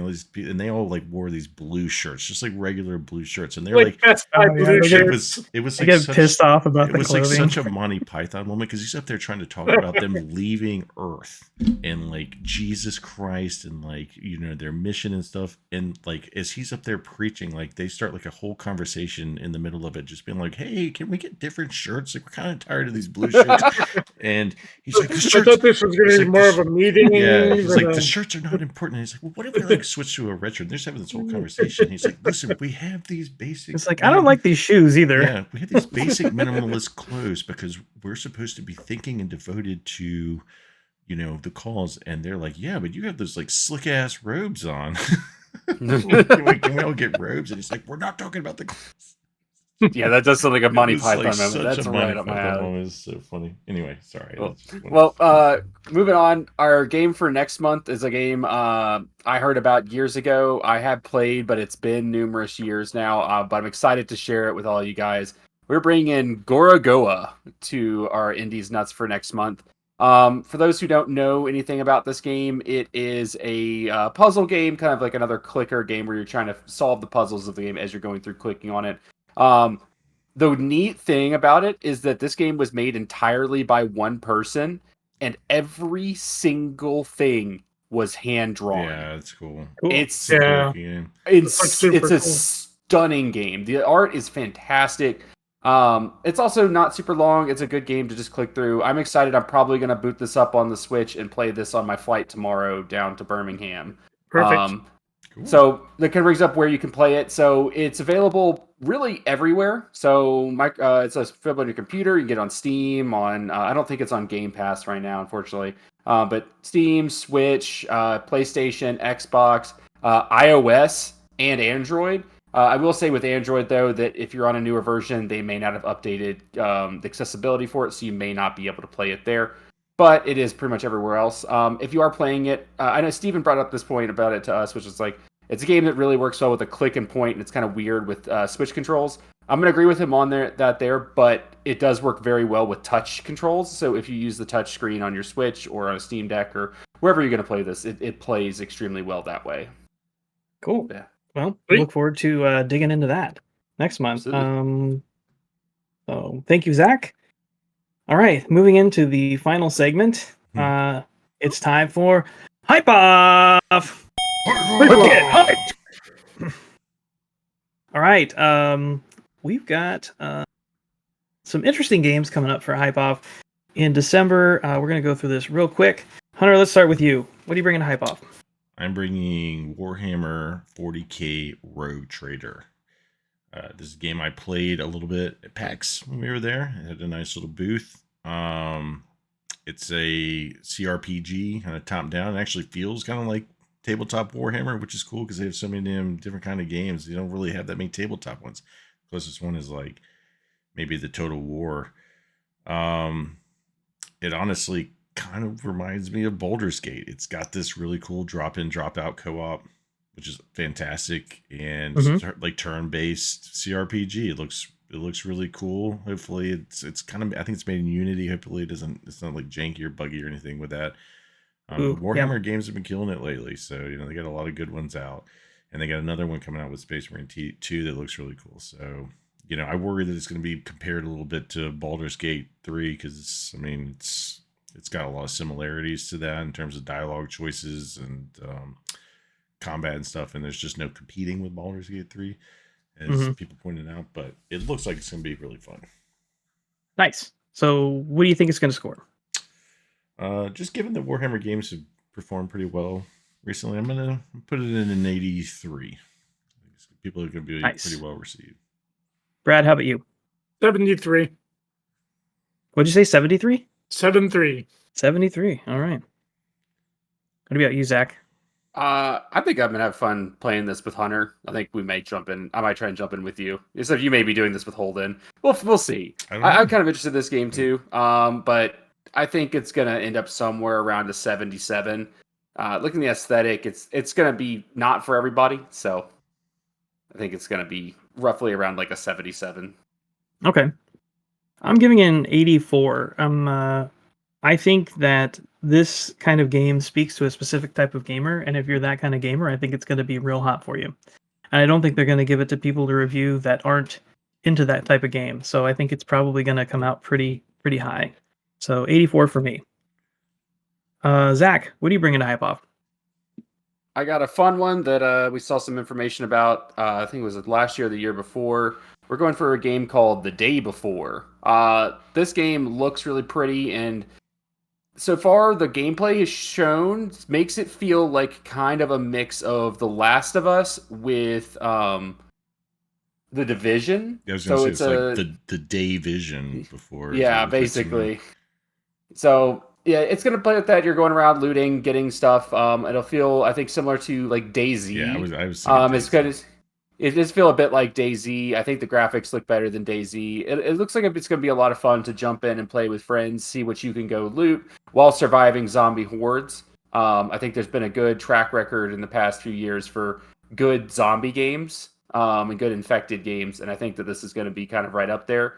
I don't think it's going to blow anyone's minds, to be honest, so I think it's going to sit solidly around like a 75. Okay. Brad, what do you think?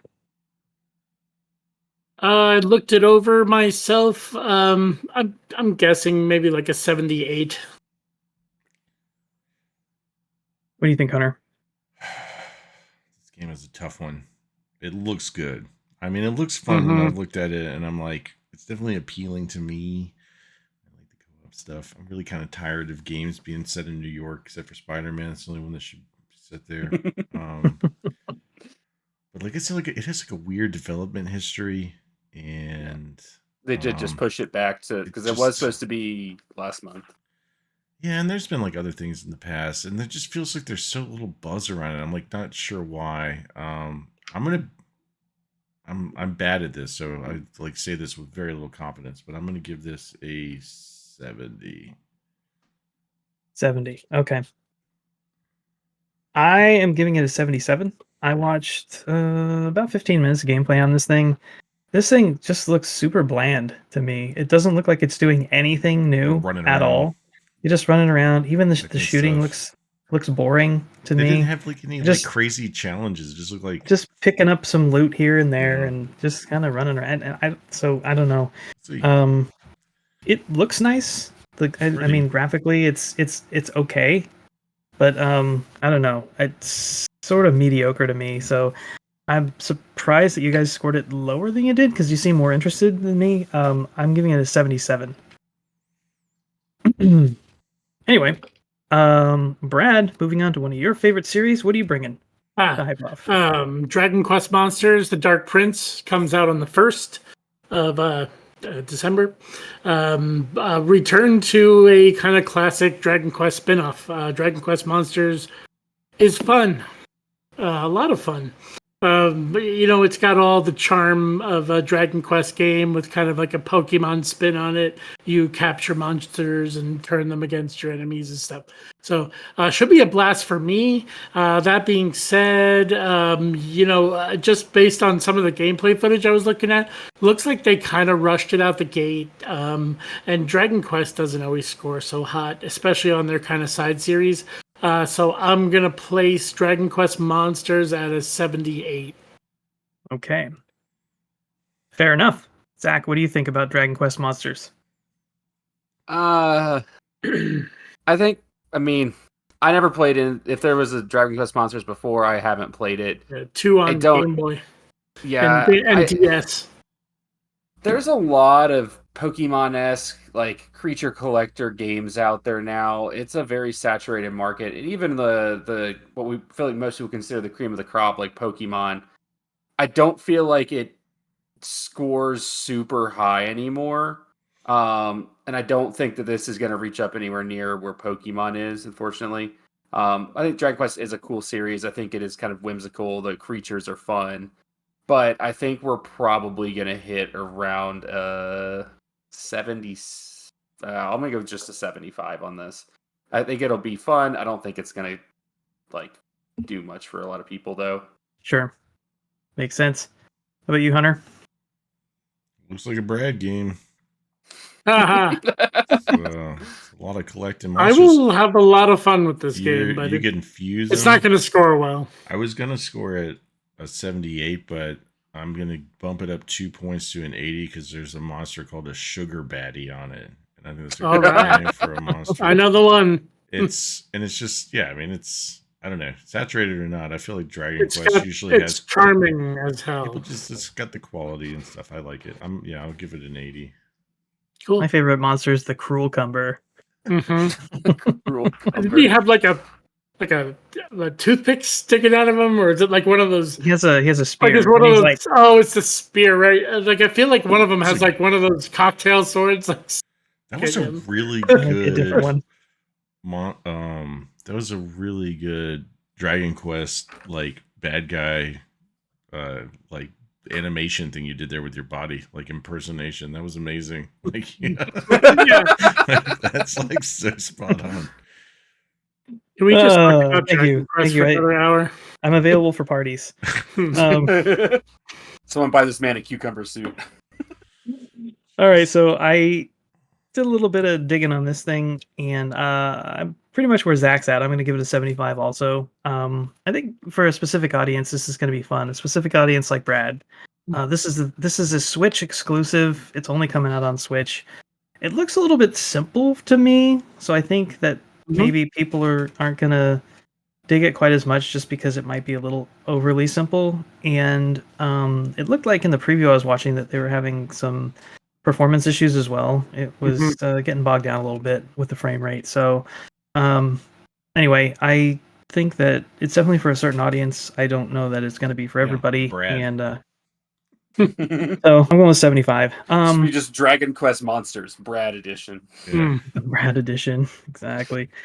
So for my game, I am bringing Avatar: Frontiers of Pandora, which for anybody that hasn't seen this game, if you're familiar with the Far Cry series, this is a game that is basically Avatar Far Cry, more or less. It's got a couple of other interesting twists on it that Far Cry maybe doesn't have, but by and large, a lot of what you're going to get here is Far Cry. It's open world. You're going through a jungle.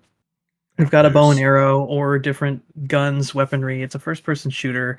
You're on Pandora. You play as a Na'vi, and you're kind of rebelling against the humans that are trying to take over the planet. You can get an Ikran, which are the flying pterodactyl monsters, and you can use that to fly around. But largely, it's very similar gameplay to Far Cry, and it is being developed by Ubisoft, and so it's kind of got that sort of Far Cry formula, I think, baked into it, and which I don't think is necessarily a bad thing. I really love Far Cry, and I love the Far Cry series.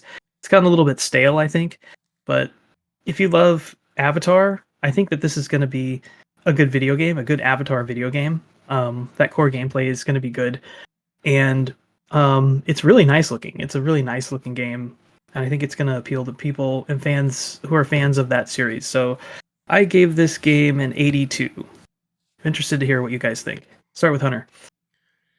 Yeah, I mean, you said it, as long as they don't Ubisoft the shit out of it. It's kind of a running theme for talking points on this show. But yeah, I'm using Ubisoft as a verb too. I mean, like, you know what I'm talking about? Like, as long as it doesn't have that like checking boxes off. Oh yeah, I know. Like, you know, moving on to the tower, go to this outpost, you know, easily work your way through it, you know. I like there's 8 billion points of interest on the map. I like the dynamic between using Na'vi weapons and like the military weapons, and there's some like fun mechanics they could do with that. They haven't really shown me enough ponytail action. I want to know how many things you can ponytail in the game. You know, like you can obviously ponytail your like flying dragon thing. But like, what else can you ponytail? Can you ponytail horses? Like, I'm sure you can ponytail some trees, probably as like save spots. I don't know. But like, I want to be able to ponytail together, do the Helu. Anyway, you make it sound so dirty when you say it like that. It's definitely Far Cry Avatar, and so it just needs to separate itself. So it reminds me actually looking at a lot of like Primal, because like, you know, that whole area, it's just kind of got a Primal vibe. So I'm gonna give it. People are going to like it. I mean, it's going to look pretty. It's going to be fun. It's Far Cry is fun. I'm going to give it an 81. All right. Brad, what do you think? 79. 70. Oh, we're just prices writing this thing right down, down. It's what I wrote down. I didn't adjust that based on anyone else. I know. I'm just joking. That's fine. Zach, what do you think? It's real pretty. It looks really pretty. I unfortunately do think they're going to have a lot of that move to this tower, clear it out, sort of Ubisoft stuff. But I think that it's going to be unique enough with Pandora and the fact that this is kind of a beloved franchise for movies at this point, that it's going to get a little bit of a bump here. It's also getting the fact it's not made by Game Mill a bump. So we got a licensed product here that's not getting shot in the back. I'm thinking this will go around an 84. Okay, I like that optimism. Yeah, it looks awesome. Really nice. What did you score, Wes? 82. 82. Okay. Yeah. So, all right. Well, that's going to do it for next month's games. Let's review how we did this month. Hunter, do you have some statistics that you'd like to share with us? Not really, but okay. Really? Why ever would you say that? You have to forgive me. I'm going to turn this part of hype off into gripe off probably here. So we'll start off with The Last Faith. That was, I guess that was your pick, Wes. Such a good looking game. Didn't get a whole lot of reviews. It got absolutely shit on by like one particular person that really pushed the score down, but it ended up at a 74. Closest one to that was Brad, who had guessed a 77. I was way off with an 87, so I was the farthest away. I'm going to go through the rest of these quickly. I do have to just read a few lines of this person who gave it a 5. Okay. I'm not going to even name who they are, but they just don't understand this with Open Critic and reviewers these days. So this person gave it a 5, which is just, there's no way that's not a bad score to give a video game. It's 5 out of 10. 5 out of 10. 5 out of 10. So this is what they said, and I quote, "For a game based entirely on 2 dimensions, The Last Faith is dripping with atmosphere and spooky horrors.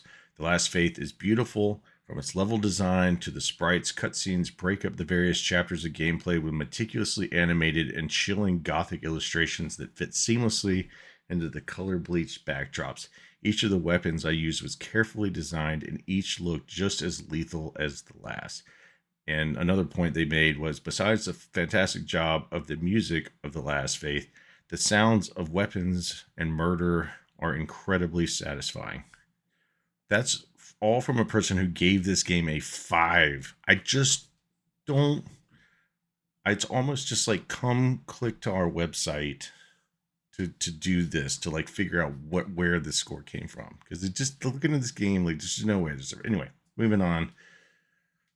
Just one thing real quick. Okay. GGD's very own Caden Barathé Lane is currently playing this game, and he told me earlier today, this game freaking rules. Yeah, it looks fantastic. It's irritating to me that because games that don't get many review scores, like one person doing that can really adversely impact its score. And it just didn't sound like they gave it the score that matched what they were saying about it at all. I don't understand that. So anyway, next game on the list was Persona 5 Tactica. That was the game Brad brought. The final score for that game was a 78, a little bit lower than I think we were all kind of expecting it. Wes was the closest with that one, was 4 off. Brad was actually the furthest away from that. I think he was just kind of wishful thinking with Persona games at an 87. I like your optimism, Brad. Well, I've played it. It's fun. It deserves better than a 78. Yeah, it is a lot of fun. But whatever. This shit happens. I saw somebody point out, by the way, that the Persona 5 spinoffs are Royal, Strikers, and Tactica, which are all in complete alphabetical order. So what do you think Persona 5U will be? What is that going to stand for? Like Persona 5 Union? Underbelly? Anyway, just a funny little thing. I think we might be done with Persona 5 spinoffs. They're probably. I kind of hope so. We're probably like great characters, great series, but man, halfway to 3/4 way through making Persona 6 at this point. We have some leaked stuff from Persona 6, so we are moving on. It's coming. A lot of rumors by a lot of credible people too, which say some pretty exciting things about P6. Anyway. Okay. So, last game was the one I brought was RoboCop Rogue City. You skipped one. You skipped one. Did I? Mario RPG. We didn't do Mario yet. Okay, sorry. Yeah, That's I'm an okay. amateur. You know, You're Wes fine. lets me do one section and I mess it up. So yes, Zach brought Super Mario RPG remake, which was pretty much exactly where we kind of expected it to be. But yeah, Brad's got it in his hand for the people listening. It scored an 84. Brad and Wes both had 85 for that. I was farthest away with an 87. But like, I mean, I think we just basically knew where that game was going to score. It was one of the easiest to predict on there for sure. Yeah, for sure. RoboCop Rogue City, the game I brought, I knew was going to appeal to RoboCop fans, but I knew it was going to be a problem for other people. I think my analysis of this was completely spot on. The game scored a 72. I said, even though I think it's going to be awesome, I think it's going to score a 72. So I nailed that one on the head. Torpedoed. Only one to actually get a spot on score. That's my one little silver lining to being absolutely miserable in all of the rest of this, but I'm going to take that small victory. So furthest away from that one was Wes with a 78. So that is all of the games, and we were actually left with Brad and Wes both tied at, do you remember what it was? Was it 17? 17. 17. How dare you tie with me, Brad? How dare you? Zach was right there next to him with an 18 or a 19. It was right 18, there. I think. And then I was like 23. 23. Okay. Yep. So I lost. That much is certain, but we don't have a definitive winner, and we come from a generation of adults who don't like ties. We are not tie people, so we're not tying. So what we decided before we started recording was that I was going to pick a random game off of Open Critic that I don't think either of them would know the score of, and they're just going to like shot in the dark blind try and guess the score of this game, and whoever gets the closest, down, right? we're gonna they're gonna write down the scores and flash them up so that they can't use each other's scores. So get your pens or pencils ready. Whoever's closest is the official winner of this hype off, and the game is actually kind of a recent release October 26th. And the name is Hello Kitty and Friends Happiness Parade. I love this. So do you know what platform is it on? Everything it's or where Nintendo did it Switch? It's only on Switch. Switch exclusive. Good. I feel like we're in like a spelling bee. You have any other questions? You want me to tell you the origin of the root of the word? Use it in a sentence. Can you use it in a sentence, please? Yes. The game is Hello Kitty and Friends Happiness Parade. You fucking asshole. Period. All right.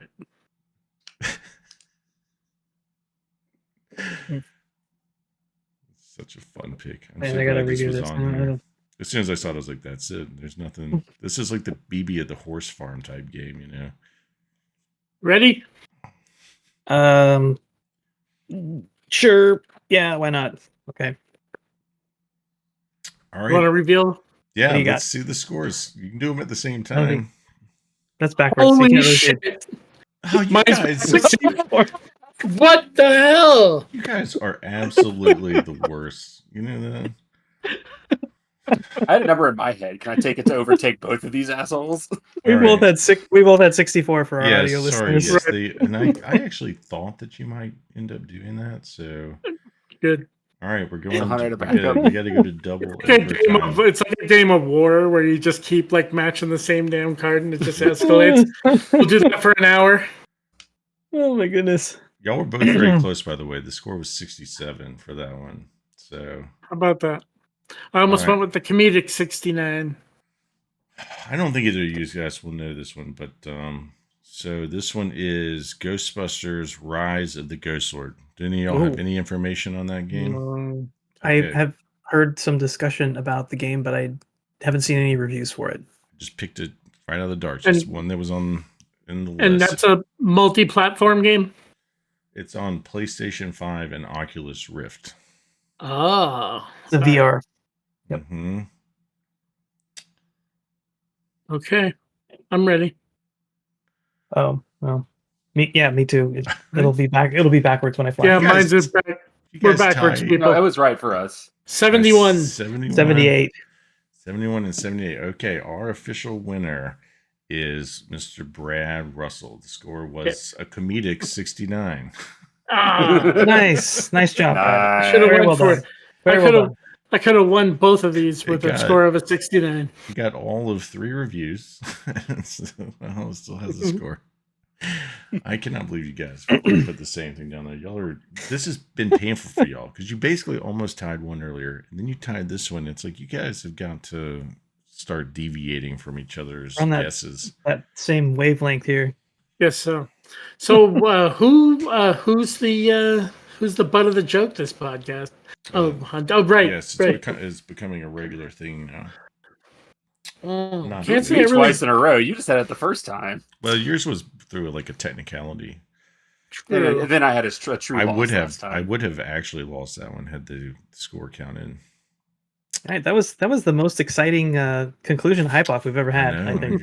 Got my adrenaline pumping now. I'm not really good at bed.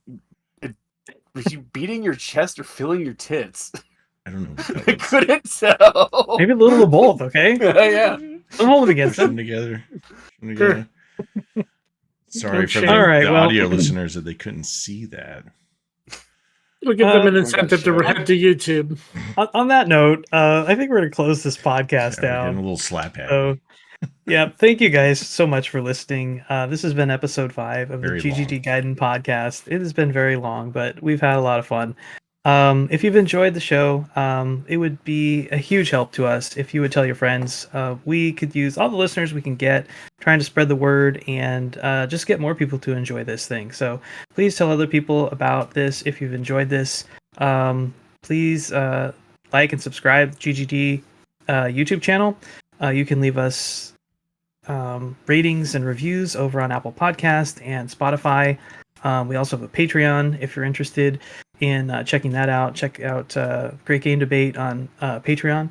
And check out the other podcasts. We have an awesome podcast, the Great Game Debate podcast, the main podcast. Just had an amazing episode this last week release with Holden Hintz, community member Holden Hintz. And man, did you guys listen to that one? It was really good. A little bit of it, and I still have a little bit to go. Probably the best pitches that I've heard on that show in a long time, and an amazing game. Holden actually did the game on that one. Oh, cool! Super cool. Dude. Yeah, so check out their show too. They're doing some awesome stuff over there. Great guys. Happy gaming, and we'll see you next time. Bye.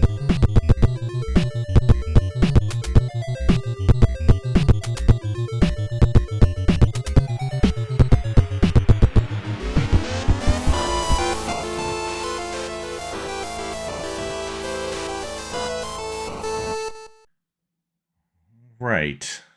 As punishment for sucking at Hype Off again, Brad has me reading an excerpt from the shit story in Norco, and I have been commanded to do it in a southern, deep south, as much good of a deep south accent as I can do. So, here we go. You want to know how I dealt with the insane explosive diarrhea that I got because of you? Is this some kind of power trip or something? Do you go around coaxing young men into eating old gray meat most nights, or is this a special occasion? Bravo. Thank you, Hunter. Could have made that worse. Right? There's a lot worse dialogue in that. I like the gray meat thing. I don't just thought that was funny. All right.